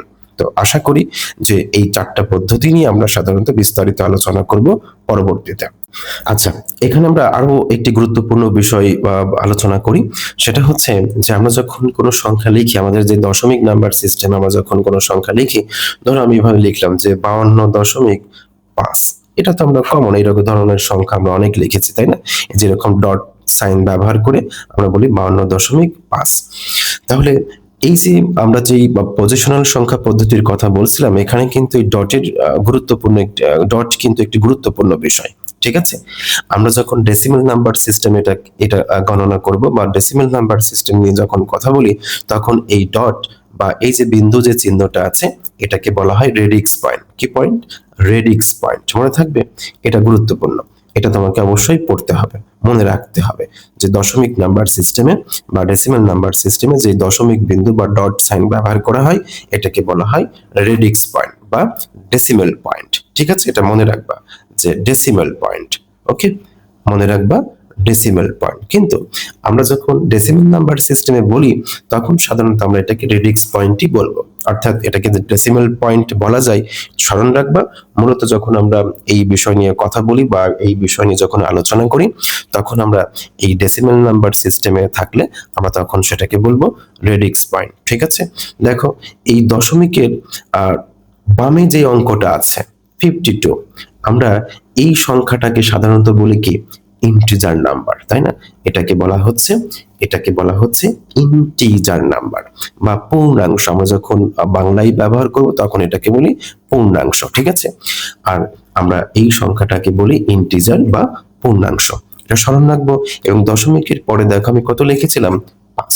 দশমিকের পরে যে 5টা লিখেছি এটাকে বলা হয় ভগ্নাংশ নাম্বার। ঠিক আছে? এটাকে বলা হচ্ছে ভগ্নাংশ নাম্বার। আমরা এটাকে ইংরেজিতে বলি ফ্র্যাকশন। তো আশা করি এই শব্দগুলো তোমাদের মনে থাকবে। আমি আরেকটু সামারাইজ করি, সেটা হচ্ছে 52 যদি এরকম থাকে, এখানে যদি 7 থাকে, তো এই যে দশমিক বিন্দু বা ডট সাইন যেটা আছে এটাকে বলা হচ্ছে রেডিক্স পয়েন্ট, এবং দশমিক বিন্দুর বামে যে অঙ্কটা থাকবে সেটাকে বলা হচ্ছে ইন্টিজার বা তোমার হচ্ছে পূর্ণাংশ, এবং দশমিক বিন্দুর বামে যে অঙ্কগুলো থাকে সেটাকে বলা হচ্ছে ভগ্নাংশ বা ফ্র্যাকশন। এই তথ্যগুলা অবশ্যই তোমাকে মনে রাখতে হবে। আচ্ছা, এরপরে দেখো বাইনারি সংখ্যা পদ্ধতি বা বাইনারি নাম্বার সিস্টেম। সেখানে আমরা একটা সংখ্যাকে উপস্থাপন করার চেষ্টা করি যে বাইনারি নাম্বার সিস্টেমে যদি আমি কোনো অঙ্ককে এভাবে লিখতাম 11001, এখানে আমি ডট বা দশমিক সাইন ব্যবহার করেছি, তো এরপরে লিখবো 101। তাহলে এটা হচ্ছে বাইনারি নাম্বার সিস্টেমে। বাইনারি নাম্বার সিস্টেমে এই ডট যে সাইনটা ব্যবহার করেছি, এখানে কিন্তু এটাকে আমরা রেডিক্স পয়েন্ট বলবো না, এটা হচ্ছে বাইনারি পয়েন্ট। কি পয়েন্ট? বাইনারি পয়েন্ট, এটা মনে রাখবা, ঠিক আছে? এটা হচ্ছে বাইনারি পয়েন্ট। আর একই রকম যদি আমরা অক্টাল নাম্বার সিস্টেমটা দেখি, অক্টাল নাম্বার সিস্টেমে ধরো তোমার কাছে এমনটা আছে যে 765, এখানে 25 লেখা আছে, এখানে দেখো যে 25 লেখা আছে। তো তাহলে এই যে দশমিক বা ডট সাইন যেটা ব্যবহার করেছি, এটাকে আমরা বলবো অক্টাল পয়েন্ট, ঠিক আছে? এটাকে বলবো যে অক্টাল পয়েন্ট। যেহেতু এটা তোমার হচ্ছে অক্টাল নাম্বার সিস্টেমে লেখা আছে, তখন আমরা এই দশমিক বিন্দুটাকে বলবো অক্টাল পয়েন্ট। আর যদি সেটা হেক্সাডেসিমাল নাম্বার সিস্টেমে লেখা থাকে, তখন আমরা বলি যে এই পয়েন্টটার কথা বলি, ডট সাইনটার কথা বলি হেক্সা পয়েন্ট, ঠিক আছে? এই এটাকে বলবো হচ্ছে হেক্সা পয়েন্ট। ওকে, এটাকে বলার চেষ্টা করব হেক্সা পয়েন্ট। তাহলে আমরা 4টা পয়েন্ট সম্পর্কে জানি। আমরা দশমিক, আমি এই বিষয়ে একটু সামারাইজ করি, আমি একটু স্মরণ করাই দিই যে ডেসিমাল নাম্বার সিস্টেমে বা দশমিক নাম্বার সিস্টেমে যদি আমি ডট সাইন ব্যবহার করি, তখন সেটাকে বলি ডেসিমাল পয়েন্ট বা রেডিক্স পয়েন্ট। তবে স্মরণ রাখবো, ডেসিমাল নাম্বার সিস্টেমে যখন গণনা করব তখন ডট সাইনটাকে বলবো রেডিক্স পয়েন্ট। যখন আমি বাইনারি নাম্বার সিস্টেমে গণনা করব তখন সেটাকে বলবো বাইনারি পয়েন্ট। অক্টাল নাম্বার সিস্টেমে যখন গণনা করব তখন সেটাকে বলবো অক্টাল পয়েন্ট, এবং হেক্সাডেসিমাল নাম্বার সিস্টেমে যখন গণনা করব তখন সেটাকে বলা হয় হেক্সা পয়েন্ট, ঠিক আছে? এই বিষয়গুলো একটু স্মরণ রাখতে হবে। এগুলা আমাদের ম্যাথ সমাধানের জন্য আমরা বিভিন্ন সময় এই শব্দগুলো ব্যবহার করে থাকি। এছাড়াও এমসিকিউর জন্য তো তোমাকে পড়তেই হবে, তাই না? এই জন্য এগুলো স্মরণ রাখো। আমি বিস্তারিত বলার চেষ্টা করেছি, আশা করি আমার আলোচনাটা তোমাদের অবশ্যই কাজে লাগবে, ঠিক আছে? আমরা এখন বিস্তারিত পড়বো। আমরা বিস্তারিত পড়বো decimal number system, binary number system, octal এবং হেক্সা, এই 4টা সংখ্যা পদ্ধতি নিয়ে আমরা বিস্তারিত আলোচনা করব। তো প্রথমে আমরা দেখি হচ্ছে ডেসিমাল নাম্বার সিস্টেম, ঠিক আছে? আমরা এই পদ্ধতি নিয়ে একটু কথা বলার চেষ্টা করি, এখানে বিস্তারিত একটু বলার চেষ্টা করব ডেসিমাল নাম্বার সিস্টেম। তো দেখো, ডেসিমাল নাম্বার সিস্টেম বা দশমিক সংখ্যা পদ্ধতি নিয়ে আমরা একটু আলোচনা করি। এই দশমিক সংখ্যা পদ্ধতি বা ডেসিমাল নাম্বার সিস্টেম হলো পৃথিবীর সবচেয়ে পরিচিত এবং দৈনন্দিন জীবনে আমাদের সবচেয়ে বেশি ব্যবহৃত সংখ্যা পদ্ধতি। অর্থাৎ আমরা যখন বাজারে যাই, যখন ব্যাংক হিসাব নিকাশ করি, অর্থাৎ গণনা করি, গাণিতিক বড় সমস্যার সমাধান করি, সবকিছুতেই কিন্তু আমরা এই ডেসিমাল নাম্বার সিস্টেমটা ব্যবহার করি। এবং আমরা এখানে আরো কিছু তথ্য তোমাকে জানাতে পারি, সেটা হচ্ছে দেখো ডেসিমাল শব্দটা কিভাবে আসছে। ডেসিমাল শব্দটা আসছে হচ্ছে ডিসেম থেকে, ঠিক আছে? ডিসেম থেকে আসছে ডেসিমেল কথাটা, শব্দটা। তো ডিসেম একটি ল্যাটিন শব্দ যার অর্থ হচ্ছে 10, ঠিক আছে? যেহেতু এই পদ্ধতিতে গণনা করার জন্য আমরা মোট 10টি মৌলিক চিহ্ন বা ডিজিট বা অঙ্ক ব্যবহার করি, এই জন্য এই ডেসিমাল নাম্বার সিস্টেমের বেস বা ভিত্তি কত বলেছিলাম? 10 বলেছিলাম। তবে এখানে লেখো 570, তাহলে এখানে বেস বা ভিত্তি ব্যবহার করব কত? 10। কেন? মৌলিক অঙ্ক বা ডিজিট আছে কয়টা? 10টা। কোন পদ্ধতিতে? ডেসিমাল নাম্বার সিস্টেমে। ডেসিমাল শব্দটা আসছে ল্যাটিন শব্দ ডিসেম থেকে, যার অর্থ হচ্ছে 10। এটা আমরা একটু স্মরণ রাখবো। এবং এই ডেসিমাল নাম্বার সিস্টেমে মোট কয়টা অঙ্ক ব্যবহার করেছি বলেছিলাম? সেখানে বলেছিলাম যে 0 থেকে 9 পর্যন্ত মোট 10টি ডিজিট বা অঙ্ক ব্যবহার করা হয়, ঠিক আছে? আর এই ডেসিমাল নাম্বার সিস্টেম আমরা কেন গণনা করি, অর্থাৎ পৃথিবীর সবচেয়ে জনপ্রিয় নাম্বার সিস্টেম কেন হলো? কারণ হচ্ছে প্রাচীন যুগে মানুষ এই পদ্ধতি ব্যবহার করে গণনা করতে পারতো খুব সহজে। কেন? কারণ এই যে আমাদের হাতের যেই 10টা আঙ্গুল আছে, প্রাচীনকালে মানুষ এই আঙ্গুল গুনে গুনে খুব সহজেই খুব সহজেই হিসাব নিকাশ করতে পারতো। এই জন্য এই পদ্ধতিটা খুব অল্প দিনের মধ্যেই এই ডেসিমাল নাম্বার সিস্টেম ব্যাপক প্রসার ঘটে। যেহেতু এই পদ্ধতিতে গণনা করা ওই সময় মানুষের জন্য ছিল সহজ, কেননা তারা গণনার জন্য এই দুইটি হাত ব্যবহার করত। আমরা এই তথ্যগুলো যদিও জানি, তারপর আমরা একটু স্মরণ করিয়ে দিলাম।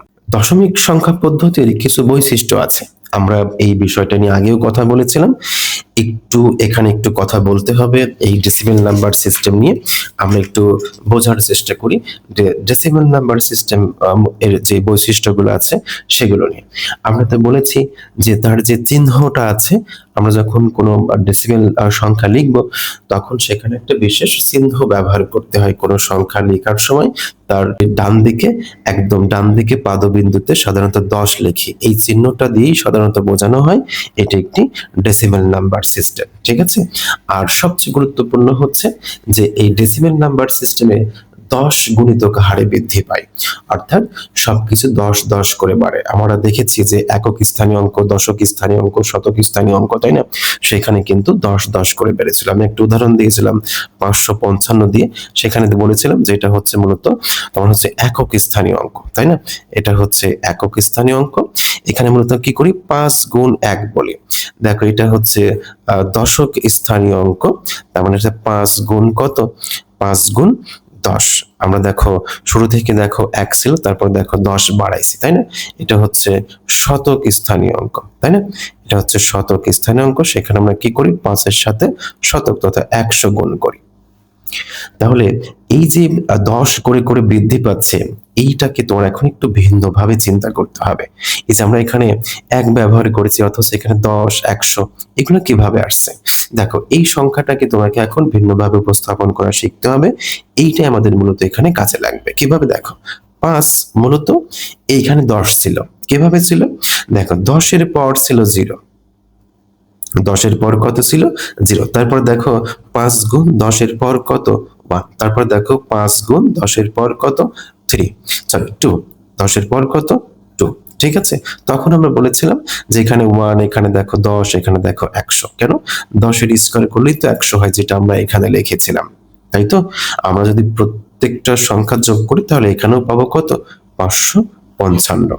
তার মানে এই যে গাণিতিক যে ভাষাটা, আমরা যখন 10 করে করে বৃদ্ধি করছি বলে বলি, তখন মূলত কি হয়, প্রথম যখন আমরা সংখ্যাটা লিখব তখন মূলত 10 এর পর কত থাকে, 0। তারপরে কত, 10 এর পর 2, 10 এর পর 1, তারপর দেখো 10 এর পর 2, 10 এর পর 3, এমন করে করে বাড়তে থাকে। এবং সেখানে দেখো একই কথা বলছি যে সবকিছু 10 করে করে বাড়ে। দেখো একক স্থানীয় অঙ্ক, এখানে দেখো 10, তারপরে 100, তারপরে 1000, এমন করে করে দেখো এটা বৃদ্ধি পাচ্ছে। তো আশা করি এই যে দশমিক সংখ্যা পদ্ধতির যে বৈশিষ্ট্যগুলো আছে, এই বৈশিষ্ট্যগুলো সম্পর্কে সবারই একটি কম বেশি সবারই একটা ধারণা এসেছে যে আসলে এই সংখ্যা পদ্ধতিটা মূলত কিভাবে লিখতে হয় বা কিভাবে ব্যবহার করতে হয়, কেন আমরা ডেসিমাল নাম্বার সিস্টেমটাতেই গণনা করি, এই বিষয়ে আর কারোর কোনো সন্দেহ থাকবে না, তাই না? আরেকটা দেখো, আমরা যখন কোনো সংখ্যা ভগ্নাংশ আকারে লিখি, দেখো আমি যদি এইভাবেই চিন্তা করি যে 38 পয়েন্ট, এখানে 25 দিলাম, ঠিক আছে। আমরা আগে বলেছিলাম এটাকে কি বলেছি, এটা হচ্ছে রেডিক্স পয়েন্ট, তাই না? এটা হচ্ছে রেডিক্স পয়েন্ট, মধ্যে থাকবে সবার, এটা হচ্ছে রেডিক্স পয়েন্ট। দেখো রেডিক্স পয়েন্টের আগে কত সংখ্যাটা লেখা আছে বামে, সেটা হচ্ছে 38। তাহলে একক স্থানীয় অঙ্ক মানে কি, 8 গুণ 10 এর পর কত, 0। তারপর দেখো 3 আছে, এটা হচ্ছে তোমার দশক স্থানীয় অঙ্ক, তার মানে 3 গুণ কত, 10 এর পর কত, 1। দেখো 3 10 এ 30। আর এখানে দেখো 10 এর পর 0 মানে কত, 1, 1 এর সাথে 8 গুণ করলে কত পাবো, 8। দেখো যোগ করলে আমরা কত পাচ্ছি, 38, তাই না? এটা হচ্ছে রেডিক্স পয়েন্টের বামের হিসাব। আশা করি এগুলো তোমাদের জানা আছে। তারপর একটু স্মরণ করে দিই। দেখো এরপরে দেখো দশমিকের পরের যে অংশটা আছে এটাকে বলা হচ্ছে 0.25, রেডিক্স পয়েন্ট আছে 25 লেখা আছে। তাহলে একটা সংখ্যা যখন লেখা থাকে তার বামে যদি তুমি আস্তে আস্তে এক ঘর করে আগাতে থাকো, তাহলে 10 করে করে বাড়ছে। দেখো 8 এর বামে কত লেখা আছে, 3, কত বৃদ্ধি পেয়েছে, 10 করে করে বাড়ছে। আমরা এখানে দেখছিলাম 10, 100, 1000, এমন করে করে বাড়ছে। আমরা যে এই পজিশনে দেখেছিলাম 1, 10 কত, 100, 1000, এমন করে করে বাড়ছে। সংখ্যাগুলো কোন দিকে যাচ্ছে, সংখ্যাগুলো কিন্তু যাচ্ছে বাম দিকে, বাম দিকে কিন্তু সংখ্যাটার মান বাড়ছে, ঠিক আছে। এখন যদি আমি রেডিক্স পয়েন্টের ডান দিকে চিন্তা করি, তাহলে কিন্তু সেখানে 10 ভাগ করে করে কমতে থাকবে। তার মধ্যে দশমিকের পরের যে অংশগুলো আমরা পাচ্ছি সেখানে মূলত কি পাবো, সেখানে মূলত পাবো কমবে। কিভাবে দেখো, 2 গুণ 10-এর পর দেখো কত ছিল, তুমি যদি এই সংখ্যাটাকে যদি এভাবে চিন্তা করো 38, তার মানে দেখো এখানে মূলত লিখেছিলাম কত, 8 গুণ 10-এর পর কত, 8 গুণ 10-এর পর 0। তারপর দেখো লিখেছিলাম যে 3 গুণ 10-এর পর কত, 1। দেখো যত তুমি ডান থেকে বামের দিকে যাচ্ছ এই পাওয়ার কিন্তু আস্তে আস্তে বাড়ছে। তাহলে দশমিকের পরে যদি আমি চিন্তা করি তাহলে অবশ্যই কি হবে, তাহলে অবশ্যই যে কমবে। কিভাবে দেখো, 0-এর পরের সংখ্যাটা কত, এখানে দেখো ছিল কত, 2, তাই না? তাহলে 0-এর পরের সংখ্যাটা কত হবে, দেখো 2 ইন্টু 10 টু দি পাওয়ার কত, -1। দেখো আমরা রেডিক্স পয়েন্ট থেকেই কিন্তু গণনা শুরু করেছি যে এটা যদি আমি এভাবে চিন্তা করি, বামে কিন্তু দেখো 0 1 2 10-এর পর 1 2 এরকম করে বাড়ছে, কিন্তু ডান দিকে গেলে কি হবে, কমবে। 0-এর পরের সংখ্যাটা -1 প্লাস এরপরে কত আছে 5, তাহলে 5 ইন্টু 10-এর পর কত হবে, -2। তার মানে এখানে কিন্তু এই সংখ্যাটাকে আমি এভাবে চিন্তা করতে পারি, 2 বাই কত, 10 টু দি পাওয়ার -1 মানে 1/10 লেখা যায়। দেখো 5 ইন্টু 10 টু দি পাওয়ার -2 মানে 1/10 স্কোয়ার এমন করে লেখা যায়। আর 10 স্কোয়ার মানে কত, 100। এখন যদি তুমি এইটাকে যদি গণনা করো ক্যালকুলেটর ব্যবহার করে সমস্যাগুলো সমাধান করো, তাহলে এখানে পাবো না কত, 0.2 প্লাস এখানে পাবো না কত, পয়েন্ট হচ্ছে 0.5, তাই না, এমনটা। তাহলে দেখো এই দুইটা সংখ্যা যোগ করে আমি কত পাচ্ছি, 0.25 পাচ্ছি। তাহলে এই যে ডেসিমাল নাম্বার সিস্টেমে দশমিকের আগে এবং দশমিকের পরে কিভাবে পাওয়ারটা বাড়ছে, কিভাবে পাওয়ারটা বাড়ছে এবং কমছে, আশা করি এটা বুঝতে কারো অসুবিধা নেই। যদিও এইটা যদি তুমি এখন না বোঝো, চিন্তা করার কিছু নেই, আমরা এই বিষয়টা নিয়েই মূলত পরবর্তীতে আলোচনা করব। ঠিক আছে, বিস্তারিত সেখানে আমাদের পড়তে হবে। আমরা যখন সংখ্যা পদ্ধতির রূপান্তর নিয়ে পড়বো সেখানে দেখবা এই সমস্ত বিষয় নিয়ে মূলত কথা হচ্ছে। তুমি যেখানে ধরতে না পারো এই মুহূর্তে কোনো আফসোস নেই, পরবর্তীতে ইনশাল্লাহ আমরা এই বিষয়টাই ভেঙে ভেঙে দেখাবো। এখন যেহেতু আমি ডেসিমাল নাম্বার সিস্টেম নিয়ে কথা বলছিলাম, তাই এই বিষয়টাকে এভাবে একটু স্মরণ করিয়ে দিলাম। ঠিক আছে, আমরা পরবর্তীতে এই বিষয়টা নিয়ে বিস্তারিত আলোচনা করব। তো এরপরে আমরা দেখব হচ্ছে বাইনারি নাম্বার সিস্টেম, এবং বাইনারি নাম্বার সিস্টেমটা আমরা বিস্তারিত বাইনারি নাম্বার সিস্টেম নিয়ে আমরা বিস্তারিত কথা বলবো। ঠিক আছে, দেখো এখন আমরা বাইনারি নাম্বার সিস্টেম নিয়ে কথা বলবো, অর্থাৎ বাইনারি নাম্বার সিস্টেম নিয়ে আমরা বিস্তারিত আলোচনা করব। দেখো আমরা এর আগেও বাইনারি নিয়ে কিছু কথা বলেছি, এখন আমরা বাইনারি নিয়ে বিস্তারিত আলোচনা করব। দেখো বাইনারি নাম্বার সিস্টেম কি, বাইনারি নাম্বার সিস্টেম হলো আধুনিক কম্পিউটার বিজ্ঞান এবং ডিজিটাল ইলেকট্রনিক্সের মূল ভিত্তি। অর্থাৎ আমরা কম্পিউটারে যা কিছু করি, গেম খেলা থেকে শুরু করে সিনেমা দেখা, ইন্টারনেট ব্রাউজিং, টাইপিং, সবকিছুর পেছনে এই বাইনারি নাম্বার সিস্টেম পদ্ধতিটা কাজ করে। ঠিক আছে, কিভাবে কাজ করে আমরা হয়তো হয়তো যখন বিসিডি কোড শিখবো তখন হয়তো এই বিষয়গুলো ভালোভাবে বুঝতে পারবো, কিভাবে এই আধুনিক কম্পিউটার বিজ্ঞানে বা ইলেকট্রনিক্স ডিভাইসে এই বাইনারি নাম্বার সিস্টেমটা কাজ করে। দেখো এই বাইনারি নাম্বার সিস্টেমের বেস বা ভিত্তি, এইটা নিয়ে আমরা একটু কথা বলি, বা বাইনারি নাম্বার সিস্টেমের যে নাম বা এর যে উৎপত্তি সেটা নিয়ে যদি একটু বলি। দেখো বাইনারি শব্দটা এসেছে বিনি শব্দ থেকে। বাইনারি শব্দটা এসেছে ল্যাটিন শব্দ বিনি থেকে। বিনি যার শব্দের অর্থ হচ্ছে জোড়া বা দুই। দেখো আমরা বাইনারিতে মাত্র 2টা বিট ব্যবহার করি, তাই না, 2টা মৌলিক বিট আছে, সেটা কি, সেটা হচ্ছে 0 আর 1। তাহলে স্মরণ রাখবো বিনি ল্যাটিন শব্দ যার অর্থ হচ্ছে জোড়া বা দুই, যে জন্য আমরা বাইনারি নাম্বার সিস্টেমে কি করি, 0 এবং 1 এই 2টি বিট ব্যবহার করে থাকি, তাই না। এটা আমরা অবশ্যই স্মরণ রাখবো, এটা আমাদের কাজে লাগবে যে বাইনারি নাম্বার সিস্টেমের যে বিটটা আছে, যে 2টি বিট আছে সেটা কি, সেটা হচ্ছে 0 এবং 1। এটা আমাদের কাজে লাগবে, এটা আমাদের স্মরণ রাখতে হবে। দেখো বাইনারি নাম্বার সিস্টেমের কিছু গুরুত্বপূর্ণ বৈশিষ্ট্য আছে। প্রথমত আমরা বিট নিয়ে কথা বলে, দেখো এই বাইনারি নাম্বার সিস্টেমের যে 2টি আমরা বিট ব্যবহার করি 0 এবং 1, এই বিট নিয়ে কথা বলি। এই বাইনারি পদ্ধতির প্রতিটি অঙ্ক, অর্থাৎ এই 0 একটি বিট, 1 একটি বিট। ঠিক আছে, এই বিট শব্দটা হচ্ছে 2টি শব্দের সংক্ষিপ্ত রূপ, একটা হচ্ছে বাইনারি, খেয়াল রাখবা, একটা হচ্ছে বাইনারি আর একটা হচ্ছে ডিজিট, এটা খেয়াল রাখো। ঠিক আছে, তো এই বাইনারি থেকে নেওয়া আছে হচ্ছে বিআই এবং ডিজিট থেকে নেওয়া আছে টি, সব মিলে আমরা পাচ্ছি কি বিট, যেটাকে আমরা 0 এবং 1 বলছি। অর্থাৎ বাইনারি নাম্বার সিস্টেমে 0 1 জিরো এবং ওয়ান হচ্ছে দুটি বিট। আশা করি বিট শব্দটা দুটি শব্দের সংক্ষিপ্ত রূপ, এটা আমরা এখান থেকে বুঝতে পেরেছি, তাই না? এবং আরেকটা গুরুত্বপূর্ণ বৈশিষ্ট্য হচ্ছে যে এই আমরা দেখেছিলাম ডেসিমেল নাম্বার সিস্টেমে সবকিছু 10 করে করে বৃদ্ধি পায়, অর্থাৎ 10 গুণিতক হারে বাড়ে। আর এখানে যেহেতু আমরা বাইনারি নাম্বার সিস্টেম নিয়ে কথা বলছি, স্মরণ রাখবো যে বাইনারি নাম্বার সিস্টেমে এখানে সবসময় 2 গুণ করে করে বৃদ্ধি পায়। অর্থাৎ এটি আমরা জানি যে এটি বাইনারি নাম্বার সিস্টেম, এটি পজিশনাল নাম্বার সিস্টেম। এটা ডান দিক থেকে শুরু করে বাম দিকে যখন অগ্রসর হবে তখন 2 করে করে বৃদ্ধি পাবে, অর্থাৎ ডান দিক থেকে বাম দিকে গেলে 2 করে করে বাড়বে। কিভাবে দেখো, আমি এখানে যদি একটু বোঝানোর চেষ্টা করি, দেখো 1, এরপর সংখ্যাটা দেখো 2 আসবে, 4 আসবে, 8 আসবে, 16 আসবে, 32 আসবে, এমন করে। ঠিক আছে, এরকম করে 2 করে করে বাড়তে থাকবে, অর্থাৎ 2 গুণিতক হারে বাড়বে। তো এখন যদি আমি এই সংখ্যাগুলোকে যদি গাণিতিক ভাষায়, অর্থাৎ আমরা যে বাইনারি নাম্বার সিস্টেমে পড়বো, আমরা যদি গাণিতিক ভাষায় সংখ্যাগুলোকে আইডেন্টিফাই করার চেষ্টা করি বা প্রকাশ করার চেষ্টা করি, তার মানে দেখো এই 1 কিভাবে পাচ্ছি, 1 মূলত পাচ্ছি হচ্ছে 2 টু দি পাওয়ার 0। আমরা জানি যে কোনো কিছুর পর 0 থাকলে তার মান 1 হয়, তাই না?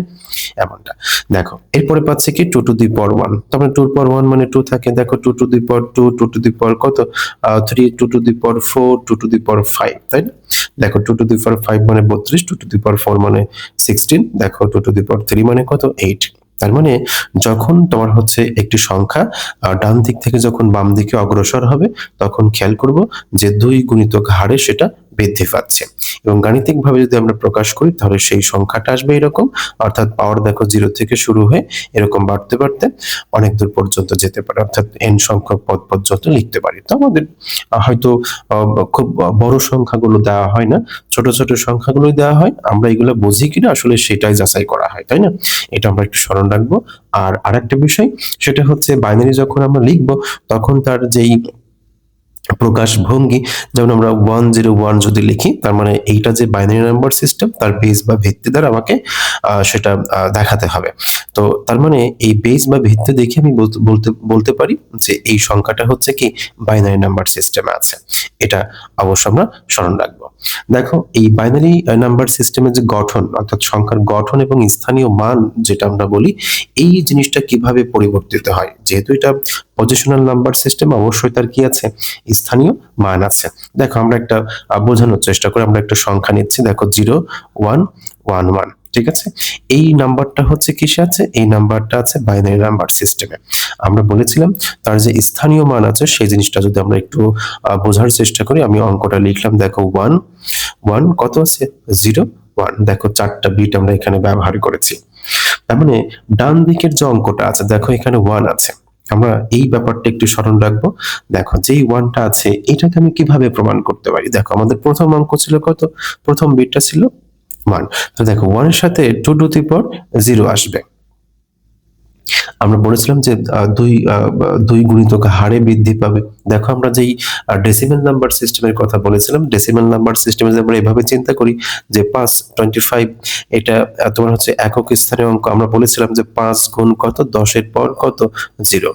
আর এখানে যদি 2 যেটা আছে এটা দশক স্থানীয় অঙ্ক, তার মানে কত আসবে 2 গুণ 10 টু দি পাওয়ার কত 1, তাই না? এমনটা করে দেখো 0 1 2 3 এরকম করে 10 এর পাওয়ার বাড়ছে। তার মানে আমরা বাইনারি নাম্বার সিস্টেমে কি করব, 2 এর পাওয়ার 0 2 এর পাওয়ার 1 এমন করে করে বাড়বে, 2 গুণিতক হারে বৃদ্ধি পাবে। তাহলে দেখো এখানে আমার প্রথম যে অঙ্কটা ছিল, প্রথম যে বিটটা ছিল সেটা হচ্ছে 1 1 ইনটু 2 টু দি পাওয়ার 0। এখানে দেখো 1 আছে, তাহলে 1 ইনটু 2 টু দি পাওয়ার 1। এখানে পাচ্ছি 0 ইনটু 2 টু দি পাওয়ার কত 2, আর এখানে 1 পাচ্ছি 1 ইনটু 2 টু দি পাওয়ার 3, তাই না? এমন করে করে দেখো বাড়ছে। আমরা কিন্তু আগেও এই ব্যাপারগুলো ক্লিয়ার করেছিলাম, 0 1 এভাবে করে তুমি যতই ডান দিকে যাও দেখবে 10 এর পর কত 0, 10 এর পর 1, 10 এর পর 2 3 4 এরকম করে তোমার হচ্ছে 10 গুণিতক হারে বৃদ্ধি পাচ্ছে। এখানে দেখো 2 গুণিতক হারে বৃদ্ধি পাচ্ছে, তাই না? দেখো এখানে 1 2 3, এই যে 1 2 4, দেখো 8, তারপর দেখো আছে কত 16 32 64 128 এরকম করে বাড়তে থাকবে। হ্যাঁ, এটা আমরা স্মরণ রাখবো। তো সবগুলো মান যদি আমরা এখন যোগ করি, দেখো এখানে ফলাফল আমরা পেতে পারি 2 টু দি পাওয়ার 3 মানে কত 8, এখানে দেখো 2 টু দি পাওয়ার 4 মানে হচ্ছে কত 2 টু দি পাওয়ার 2 মানে 4, 4 এর সাথে যাই যোগ করো কত আসবে, গুণ করো 0 এর সাথে যাই গুণ করো ফলাফল আসবে 0। আর এখানে দেখো কত পাচ্ছি 2 টু দি পাওয়ার 1 মানে 2, আর এখানে 2 টু দি পাওয়ার 0 মানে তার মান 1 আর 1 এর সাথে 1 গুণ করলে পাচ্ছি 1। তাহলে ফলাফল হচ্ছে 8 আর 2 10 আর 1 কত 11, তাই না? তার মানে এই যে আমি যে 11 যে ফলাফলটা পেলাম এটা কিন্তু আমাদের চিরচেনা যে ডেসিমাল নাম্বার সিস্টেম সেই সংখ্যা পদ্ধতিতে কিন্তু আমরা এটা 11 পেয়েছি। তার মানে বাইনারিতে যেটাকে তুমি 1 0 1 1 চিন্তা করো সেটা ডেসিমেল এসে কত হয়ে গেছে 11। এটা আমরা স্মরণ রাখবো। আমাদের এই কাজগুলো করতে হবে।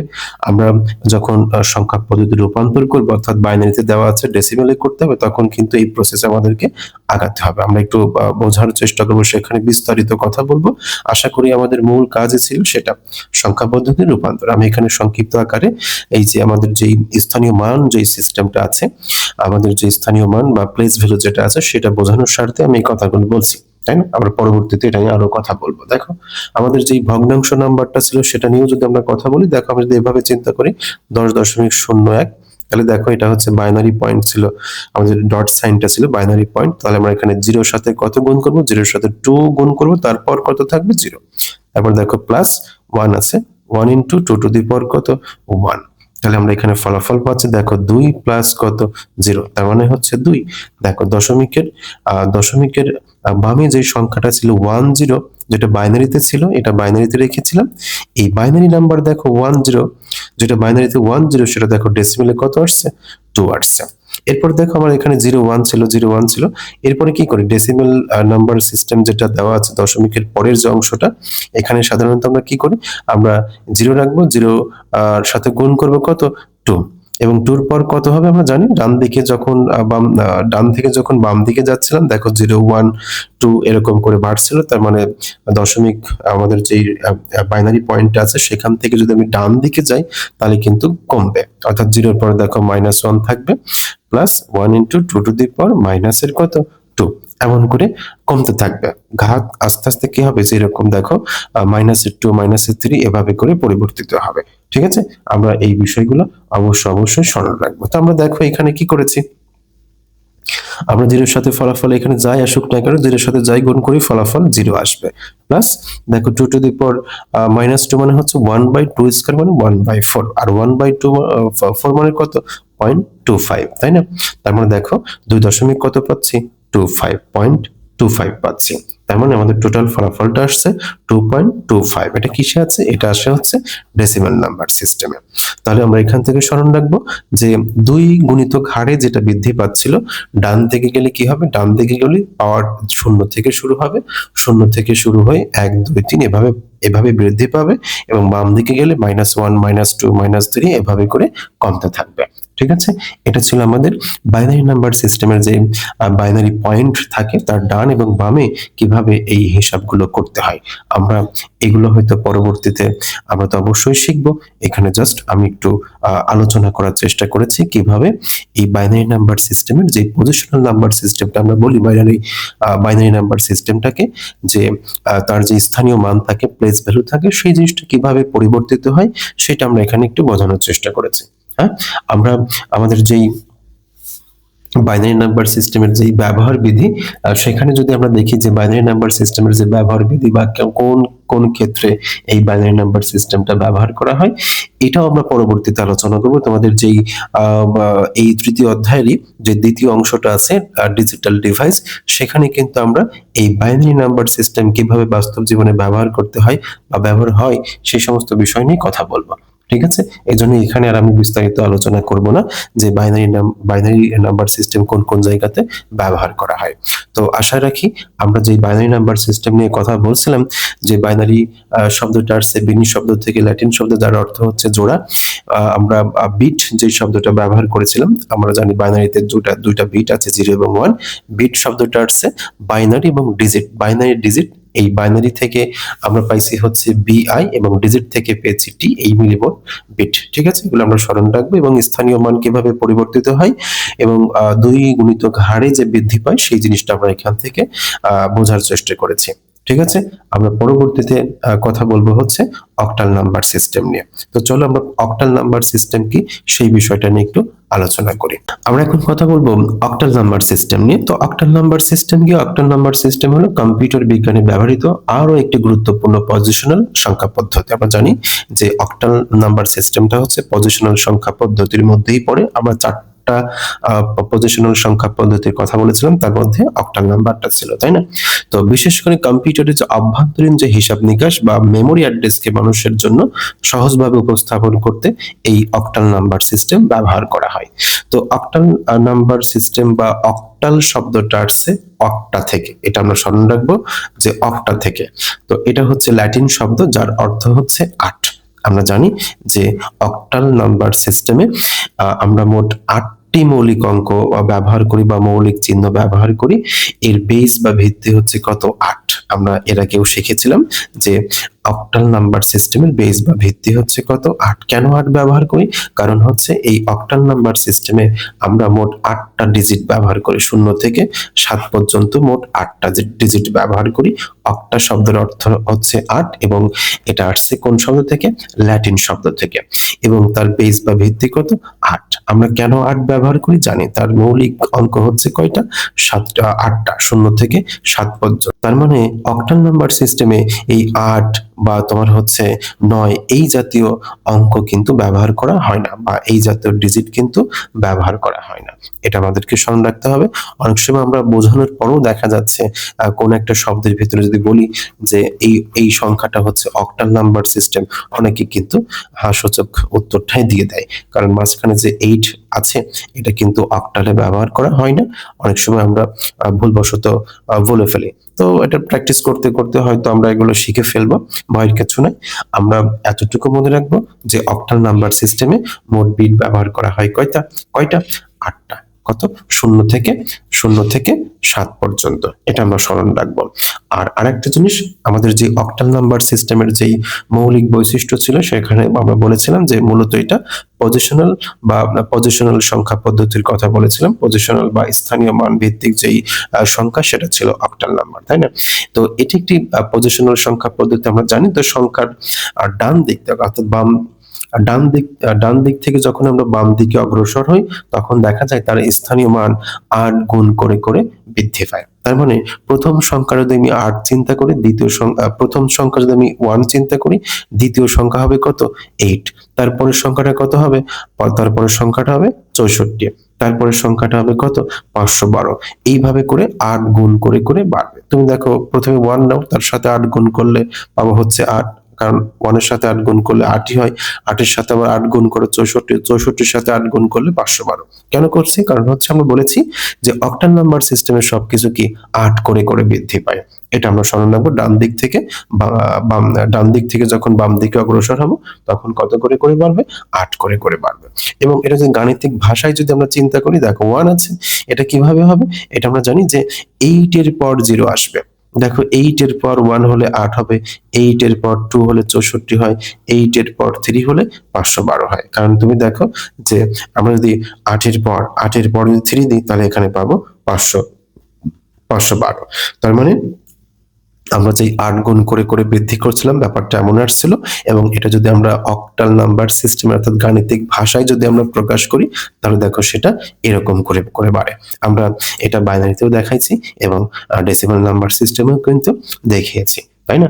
এবং আমরা জানি যে এর যে চিহ্ন, তাই না, এই আমাদের যে অক্টাল নাম্বার জন্য যে বিশেষ চিহ্নটা ব্যবহার করতে হয় সেটা কি? সেটা হচ্ছে যদি তুমি কখনো যদি কোনো অক্টাল নাম্বার সিস্টেম লিখো যে 5327, তার মানে এর যে বেস বা ভিত্তি সেটা কত লিখতে হবে? 8 লিখতে হবে। এই বিশেষ চিহ্নটা কিন্তু অবশ্যই ব্যবহার করতে হবে। ঠিক আছে?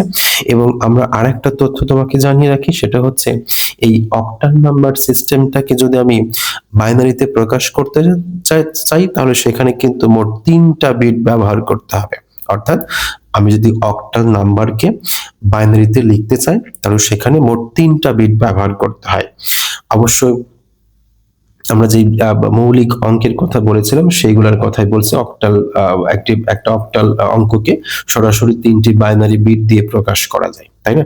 এবং আমরা কেন বলছি যে 3টি বাইনারি বিট দিয়ে প্রকাশ করা যায়? আমাকে যদি প্রশ্ন করে যে 3টা বিটই কেন, দেখো কারণ হচ্ছে আমরা জানি তার বেস বা ভিত্তি হচ্ছে 8। এবং এই 8কে তুমি যদি প্রকাশ করতে চাও, দেখো 2 টু দি পাওয়ার 3 এভাবে করে আমি 8কে প্রকাশ করতে পারি। এজন্য দেখো তার ঘাড়ের উপর কত আছে? 3 আছে। তার মানে এই 3 দ্বারাই বোঝানো হচ্ছে 2 টু দি পাওয়ার 3, এই 3 দ্বারাই বোঝানো হচ্ছে বা 3 দ্বারা বোঝানো হচ্ছে যে অক্টাল নাম্বারকে 3টি বাইনারি বিট দ্বারা সম্পূর্ণরূপে প্রকাশ করা যায়। কেন? আমি একটু উদাহরণ দিয়ে বলি। দেখো 7, আমরা জানি অক্টাল নাম্বারের শেষ বিটটা কত আছে? শেষ ডিজিটটা আছে হচ্ছে 7। তাহলে এই 7 কে তুমি যখন বাইনারি নাম্বার সিস্টেমে দেখাতে চাচ্ছ, তখন দেখবা যে 111 আসবে। অর্থাৎ 3টা 1 দিলে আমরা সেটাকে বাইনারিতে কি বলি? 7 বলি। এটা হচ্ছে বাইনারি নাম্বার সিস্টেম। দেখো এখানে 3 বিট আছে। তুমি দেখবে 5 চিন্তা করে দেখো 101, এখানেও দেখো 3টা বিট ব্যবহার করা আছে। এজন্য বলা হচ্ছে তুমি যখন কোনো অক্টাল নাম্বার দেখবা, মৌলিক অঙ্ক দেখো, তার মানে এটা এখান থেকে যদি আমি কখনো বাইনারিতে প্রকাশ করতে চাই, তাহলে অবশ্যই 3 বিট দ্বারা প্রকাশ করতে হবে। কারণ 3টি বাইনারি বিট দিয়ে আমরা অক্টাল নাম্বারকে প্রকাশ করতে পারি। কেন 3 বিট? আমি সেটাও বলেছি, 2 টু দি পাওয়ার 3। কারণ এটা 8কে তুমি এভাবে করে লিখতে পারো। কারণ এখানে ঘাড়ের উপর 3 আছে, তার মানে 3 বিট করে সাজাতে আমরা পারি। ঠিক আছে? এবং আমাদের যেই একক স্থানীয় যে মান ছিল, অর্থাৎ এর সংখ্যার যে গঠনের কথা বলেছিলাম, সেই জিনিসটা যদি আমি একটু বোঝানোর চেষ্টা করি। দেখো তোমার কাছে আছে ধরো 235, 235 আছে। এবং আমি কিন্তু বলছি যে 235, আসলে এটা বলা দরকার 235। কেন? অক্টাল নাম্বার তো, সেজন্য আমরা সরাসরি 235 বলবো না। তার মানে 235 আছে, এটা অক্টাল নাম্বার। যদি এর স্থানীয় মান আমরা চিন্তা করে দেখো 5 ছিল, 3 ছিল, 2 ছিল। দেখো আমরা যখন বাইনারির কথা বলেছিলাম, বাইনারি নাম্বার সিস্টেম দেখেছিলাম, সেখানে কিন্তু আমরা এই এই বিষয়গুলো দেখেছিলাম। তার মানে আমরা এই জায়গায় কি করব? আমরা 5 এর সাথে কত গুণ করব? 8 গুণ করব। তারপর কত হবে? 0 হবে। কেননা আমাদের প্রথম অঙ্কটাই ছিল কত? 1। কারণ সেটাকে 1 কে আমরা প্রকাশ করতে পারি 8 এর পর 0 দিয়ে, তাই না? তার মানে দেখো 8 এর পর 0 দিয়ে শুরু হলো, প্লাস 3 ইন্টু 8 এর পর 1 হবে, প্লাস 2 ইন্টু কত হবে? 8 এর পর 2 হবে। কারণ আমরা জানি যে এই অক্টাল নাম্বার সিস্টেমে যখন আমরা ডান দিক থেকে বাম দিকে অগ্রসর হই, তখন কত করে করে বৃদ্ধি পায়? 8 গুণ করে করে বাড়ে। দেখো এখানে কত হচ্ছে? আমাদের হিসাবটা করে ফেলি। দেখো 8 এর পর 2, তার মানে 8 গুণ 8 মানে 64। 64 দুগুণে কত হচ্ছে? 128 প্লাস। তাহলে এখানে কত পাচ্ছি? 3 8টা 24। এবং এখানে কত পাচ্ছি? 8 এর পর 0 মানে কত? 1, 5 কে 5, তার মানে এখানে পাচ্ছি 5। এবং আমরা জানি যে 128, 24 আর 5 যদি আমরা যোগ করি, তাহলে পাবো না 157। এই 157 কিন্তু আমার কিসে আছে? আমরা দশমিক নাম্বার সিস্টেমে পেয়েছি। তার মানে তোমার কাছে যেটা 200, তোমার কাছে যেটা 235 অক্টালে আছে, সেইটাকে যদি আমি ডেসিমেলে প্রকাশ করি, তাহলে মূলত পাচ্ছি 157। ঠিক আছে? কিভাবে অক্টাল নাম্বার থেকে ডেসিমেলে প্রকাশ করতে হয় আমরা এখানে সেটাও শিখে ফেলেছি, তাই না? এবং একই সাথে যদি আমরা দশমিকের কথা বলি, ধরো তোমার কাছে আছে এরকম যে 14.2 এমনটা আছে। তাহলে তুমি এটাকে কিভাবে লিখতে পারবা? স্থানীয় মান পদ্ধতিতে আমি বলেছিলাম যে এখানে 4 আছে, প্রথম যে ডিজিটটা পূর্ণাংশ বা আমাদের যে ইন্টিজার নাম্বারটা আছে, এই 4 এর সাথে আমরা কি করতে পারি? এই 4 এর সাথে দেখো আমরা 8 গুণ করব। 8 এর পর কত হবে? 0। তারপরে দেখো আমরা ডান দিক থেকে বাম দিকে অগ্রসর হব। 1 ছিল, 1 এর পর 8, 8 এর পর কত হবে? 1। তার মানে দেখো এখানে পাচ্ছি হচ্ছে 8, আর এখানে পাচ্ছি কত? 4। তার মানে 8 আর 4 এ কত? 12। তার মানে এর পরের যে অংশটা আছে সেটা কত হবে? 2 ছিল। তাহলে 2 ইনটু 8 এর পর কত? -1 হবে। কারণ আমরা জানি 0 এর পরে -1, -2, -3 এভাবে করে পাওয়ার আস্তে আস্তে কি হবে? কমতে থাকবে। তার মানে দেখো যে আমরা যদি এভাবে চিন্তা করি, আমরা যদি এভাবে চিন্তা করি যে 2 ইনটু 8 এর পর 1, তবে এটাকে লেখা যেতে পারে 1 বাই কত?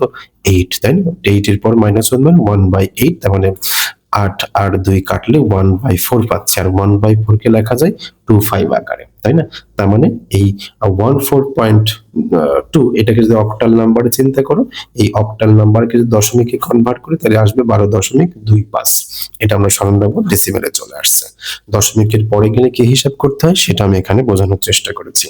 তো আশা করি যে অক্টাল নাম্বার সিস্টেমের যেই মূল যে প্রসেসটা, অর্থাৎ আমাদের যেই স্থানীয় মান পদ্ধতি বা অক্টাল শব্দের অর্থ কি, কিভাবে অক্টাল নাম্বারকে বৃদ্ধি করছি 0 থেকে 1 2 3 পাওয়ার আকারে যেটা আমরা পাচ্ছি, এগুলো যেভাবে বৃদ্ধি করছি বা কিভাবে বৃদ্ধি করছি, এই কাজ কিভাবে করতে হয়, সেই সমস্ত বিষয় নিয়ে আমরা এখানে আলোচনা করেছি। আমরা আবার একটু স্মরণ করে দিই যে অক্টাল যেই শব্দটা ব্যবহার করেছি, অক্টা থেকে আসছে, যেটা হচ্ছে ল্যাটিন শব্দ, যার অর্থ হচ্ছে 8 এবং আমরা যদি অক্টাল নাম্বার প্রকাশ করতে চাই তাহলে তার বেস বা ভিত্তি ব্যবহার করতে হবে 8। এটা আমাদের স্মরণ রাখতে হবে। এছাড়াও আমরা আমরা দেখেছি স্থানীয় মান কিভাবে ডান দিক থেকে বাম দিকে গেলে সংখ্যাটা 8 গুণ করে করে বাড়ে সেটা দেখেছি। এর যে গাণিতিক ভাষা আমরা সেই গাণিতিক ভাষায়ও প্রকাশ করেছি, হ্যাঁ, এবং দেখানোর চেষ্টা করেছি তার স্থানীয় মান কিভাবে পরিবর্তিত হয় আমরা সেটাও দেখানোর চেষ্টা করেছি। তো আশা করি যে এই যে অক্টাল নাম্বারটা ছিল এটাও কিন্তু কম্পিউটার বিজ্ঞানে ব্যবহার করা হচ্ছে এবং আমাদের যে বড় বড় বাইনারি নাম্বার থাকে সেই বড় বড় বাইনারি নাম্বারকে একটু সংক্ষিপ্ত আকারে মানুষের সামনে উপস্থাপন করার জন্য এই অক্টাল নাম্বারটা ব্যবহার করা হয়, কারণ মানুষের পক্ষে এইগুলো পড়া বা মনে রাখাটা সহজ হয়ে যায়। বাইনারি নাম্বার যখন অনেক লম্বা থাকে সেগুলোকে অক্টালে প্রকাশ করলে সংখ্যাটা কি হয়ে যায়, ছোট হয়ে যায়। এটা নিয়ে আমরা আলোচনা করব পরবর্তীতে, আমি একটু এখানে জাস্ট বলে রাখলাম, হ্যাঁ। এবং পরবর্তীতে আমরা যে বিষয়টা নিয়ে কথা বলবো সেটা হচ্ছে হেক্সাডেসিমাল নাম্বার। তো চলো হেক্সাডেসিমাল নাম্বার কি এই নিয়ে আমরা একটু বিস্তারিত আলোচনা করি। দেখো আমরা এখন কথা বলবো হেক্সাডেসিমাল নাম্বার সিস্টেম নিয়ে। আমাদের এখন আলোচ্য বিষয় হচ্ছে হেক্সাডেসিমাল নাম্বার সিস্টেম। তো দেখো হেক্সাডেসিমাল নাম্বার সিস্টেম কি? হেক্সাডেসিমাল নাম্বার সিস্টেম হলো আধুনিক কম্পিউটার বিজ্ঞান, মাইক্রোপ্রসেসর এবং তথ্য প্রযুক্তির ক্ষেত্রে অত্যন্ত বহুল ব্যবহৃত একটি পজিশনাল সংখ্যা পদ্ধতি। আমরা দেখেছিলাম যে পজিশনাল সংখ্যা পদ্ধতি 4টা ছিল, তার মধ্যে শেষ পজিশনাল নাম্বার সিস্টেম দেখাইছিলাম, 4 নম্বরটা দেখাইছিলাম হেক্সাডেসিমাল নাম্বার সিস্টেম। তো এই কম্পিউটারের জটিল এবং দীর্ঘ বাইনারি কোডকে মানুষের জন্য সহজ এবং সংক্ষিপ্ত উপায় প্রকাশ করতে এই হেক্সাডেসিমাল নাম্বারটা ব্যবহার করা হয়। অর্থাৎ বাইনারি যে নাম্বার সিস্টেমে আমরা বলেছিলাম যে কম্পিউটার বিজ্ঞানের বাইনারি নাম্বার সিস্টেমে ব্যবহার করা হয়, অভ্যন্তরীণ যে হিসাব নিকাশ করতে হয় সেটা ছিল বাইনারি নাম্বার সিস্টেমে। এখন অনেক বড় একটি বাইনারি নাম্বার সিস্টেমকে আমাদের মনে রাখতে চাই তাহলে এটা আমাদের জন্য অনেক কষ্টসাধ্য হয়ে যায় এবং এটা এই নাম্বারটাকে আরো সহজভাবে মানুষের সামনে উপস্থাপন করার জন্য এই হেক্সাডেসিমাল নাম্বারটা ব্যবহার করা হয়। কারণ অনেক লম্বা একটা বাইনারি নাম্বারকে যখন তুমি হেক্সাতে কনভার্ট করবে তখন দেখবে সেই সংখ্যাটা কি হয়ে গেছে, ছোট হয়ে গেছে এবং এটা আমাদের মনে রাখা অত্যন্ত সহজ হয়। এজন্য বলা হচ্ছে এই বাইনারি দীর্ঘ বাইনারি কোডকে মানুষের জন্য সহজ এবং সংক্ষিপ্তভাবে উপস্থাপন করতে এই হেক্সাডেসিমাল নাম্বার সিস্টেম ব্যবহার করা হয়। স্মরণ রাখবো যে হেক্সাডেসিমাল নাম্বার মূলত হেক্সাডেসিমাল শব্দটা আসছে দুটি শব্দের সংক্ষিপ্ত রূপ থেকে। কিভাবে আসছে দেখো, হেক্সাডেসিমাল শব্দটা কিভাবে আসছে, একটা শব্দ আসছে হেক্স থেকে, দেখো HEX, হেক্স, যার অর্থ হচ্ছে 6, তাই না? আমরা হয়তো নিউজে যে আমাদের এখন যে কিছুদিন 2 দিন আগেও যে ফাইনাল খেলাটা হয়ে গেল ওয়ার্ল্ড কাপ 2026 ফুটবল বিশ্বকাপ যেটা হয়ে গেল, সেখানে কিন্তু আমরা নিউজ যখন ব্রাজিল নিয়ে কথা হয় তখন কিন্তু অনেক সময় নিউজে কিন্তু এই কথাগুলো বলা হয় যে ব্রাজিল হেক্সা মিশন কমপ্লিট করতে আসছে। তার মানে তাদের যে 5টা বিশ্বকাপ আছে আর একটা নিলে যে 6টা হয়, এটা কিন্তু আমাদের যেই গ্রিক যেই শব্দ হেক্সা শব্দের অর্থ কিন্তু 6। এজন্য দেখবা নিউজে বলা হয় যে হেক্সা মিশন কমপ্লিট করতে আসছে। তার মানে আমরা এখান থেকে জানলাম যে আসলে হেক্সা শব্দের অর্থ হচ্ছে 6। এবং দেখো ডেসিমাল এখানে ব্যবহার করা আছে, ডেসিমাল শব্দটা আসছে ডিসেম থেকে। আমরা এর আগে বলেছিলাম যে ডিসেম থেকে মূলত আসছে ডেসিমাল শব্দটা এবং ডেসিম শব্দের অর্থ হচ্ছে কত, 10। তার মানে এখানে পাচ্ছি হচ্ছে হেক্সা আর এখানে পাচ্ছি হচ্ছে ডিসেম। এই মিলে মোট 16টি মৌলিক চিহ্ন ব্যবহার করা হয়, 16টি মৌলিক ডিজিট ব্যবহার করা হচ্ছে এই হেক্সাডেসিমাল নাম্বার সিস্টেমে। এই জন্য যেহেতু মোট মৌলিক অঙ্ক আছে 16টি, এই জন্য হেক্সাডেসিমাল নাম্বার সিস্টেমের বেস বা ভিত্তি হচ্ছে কত, 16। এটা আমরা স্মরণ রাখবো। এবং এই 16টা অঙ্কের মধ্যে আমরা একটা পাবো 0 থেকে 9 পর্যন্ত মোট 10টি ডিজিট এবং A থেকে F পর্যন্ত আরো 6টি এরকম ক্যাপিটাল লেটার পাবো, ইংরেজি বর্ণ তথা ক্যাপিটাল লেটার দিয়ে সাধারণত এগুলো প্রকাশ করতে হয়। স্মল লেটার ব্যবহার করলে এগুলো হবে না, তোমাকে ব্যবহার করতে হবে A থেকে F পর্যন্ত। এখানে আছে মোট কয়টা, 6টা। এই হচ্ছে মোট কয়টা, 16টা মৌলিক ডিজিট আমরা ব্যবহার করি। এছাড়াও তোমাকে স্মরণ রাখতে হবে যে আসলে এর একটা নির্দিষ্ট মান আছে, A for 10। আমি এর আগেও এখানে বলেছি আর একটু স্মরণ করিয়ে দিই যে A for 10, B for 11, C for হচ্ছে 12, D for হচ্ছে 13, E for হচ্ছে কত, 14 এবং F for হচ্ছে 15। এই নাম্বারগুলো তোমাকে অবশ্যই কি করতে হবে, মুখস্থ রাখতে হবে। হেক্সাডেসিমাল নাম্বার সিস্টেমে যখন আমরা ম্যাথগুলো যখন সমাধান করব তখন কিন্তু এই নাম্বারগুলো আমাদের মুখস্থ রাখতে হবে, ঠিক আছে? এটা আমরা স্মরণ রাখবো। এবং এর যে স্থানীয় মান পদ্ধতি অর্থাৎ এর যে মৌলিক যে বৈশিষ্ট্যগুলো আছে তার মধ্যে চিহ্ন প্রকাশ আমরা আগেই বলেছি যে এই ডান দিকে পাদবিন্দুতে 16 দ্বারা প্রকাশ করতে হবে, 16 লিখতে হবে, কারণ এর বেস বা ভিত্তি হচ্ছে 16। এটা আমরা অনেক আগে অনেকবার বলেছি। এরপরে আরেকটা জিনিস আমরা স্মরণ রাখবো, সেটা হচ্ছে তার যে পজিশনাল বা স্থানীয় মান ভিত্তিক যে সংখ্যা পদ্ধতির কথা বলেছিলাম, সেখানে আমরা স্মরণ করেছিলাম যে ডেসিমেলের জন্য 10 গুণ করে করে বাড়ে, বাইনারির জন্য 2 গুণ করে করে বাড়ে, অক্টালের জন্য 8 গুণ করে করে বাড়ে, এগুলো আমরা বলেছিলাম। তাহলে হেক্সাডেসিমেল নাম্বার সিস্টেমের জন্য কি হবে? 16 করে করে বাড়বে। দেখো, প্রথম অঙ্ক যদি আমার কাছে 1 থাকে, দ্বিতীয় অঙ্ক হবে কত? 16, তৃতীয় অঙ্ক হবে কত? 256, এবং চতুর্থ যে অঙ্কটা পাবো সেটা পাবো 4000 কত? 96। এইভাবে করে 16 গুণ হারে বাড়তে থাকবে। ঠিক আছে? এবং এটাকে যদি আমি গাণিতিক ভাষায় লিখতে চাই, তখন লিখতাম 16 টু দি পাওয়ার কত? 0, 16 to the power 1, 16 to the পাওয়ার 2 এবং 16 টু দি পাওয়ার কত? 3 হলেই 4096 হয়, 16 টু দি পাওয়ার 2 হলেই 256 হয়, তাই না? এই কথাগুলো আমরা স্মরণ রাখবো এবং গাণিতিক ভাষা আমাদের এটা হবে। এবং এখানেও দেখো এই একই কথা আমরা যদি বলি যে একটা সংখ্যার যখন ডান দিক থেকে যখন বাম দিকে অগ্রসর হবো, তখন কিন্তু ঘাত 0 থেকে দেখো 1 2 3 এভাবে করে বৃদ্ধি পাচ্ছে। তার মানে নিশ্চয়ই তোমার ডান দিকে গেলে কি হবে? শূন্যের পরে -1 -2 -3 এভাবে করে হ্রাস পেতে থাকবে। এগুলো আমরা পরবর্তীতে শিখবো। দেখো, যদি আমরা এখানে এমনটা করে লিখি, আমাদের যেই যে এখানে আরেকটা বৈশিষ্ট্য আমরা যদি বলি, সেটা হচ্ছে যে 4 বিটের কোড। খেয়াল রাখবো, আমরা অক্টালে বলেছিলাম 3 বিটের কোড, আর হেক্সাডেসিমাল নাম্বার সিস্টেমে বলছি 4 বিটের কোড। কেন? একটি হেক্সাডেসিমাল অঙ্ককে যদি সরাসরি তুমি বাইনারিতে প্রকাশ করতে চাও, তাহলে সেখানে 4টা বিট ব্যবহার করতে হবে।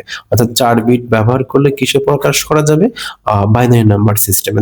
দেখো, তোমার কাছে যদি এরকম 7 থাকে, ধরো এটা হচ্ছে আমাদের হেক্সাডেসিমাল নাম্বার, এটা হচ্ছে 7। তো এই 7 কে যদি তুমি অক্টাল নাম্বার হেক্সাডেসিমাল নাম্বার সিস্টেমে প্রকাশ করতে চাও, তাহলে 4 বিট করে লাগবে। এবং 4 বিট ব্যবহার করলে কি হবে? আমরা আমাদের যে মৌলিক অঙ্কগুলো আছে সেগুলো ব্যবহার করতে পারবো। দেখো, এখানে পাবো 111, এই 3টা 1 দিলে হবে 7, তার সাথে যেহেতু 4 বিটে প্রকাশ করতে হবে, তাই একটা অতিরিক্ত 0 দিব। যদি এটা বুঝতে অসুবিধা হয়, তুমি আরেকটা অঙ্ক দেখো। দেখো 10, দেখো এটা হচ্ছে ডেসিমেলের 10। এখন এই 10 কে যদি আমি বাইনারিতে 4 বিটে প্রকাশ করতে চাই, তাহলে আমরা পাবো 1010।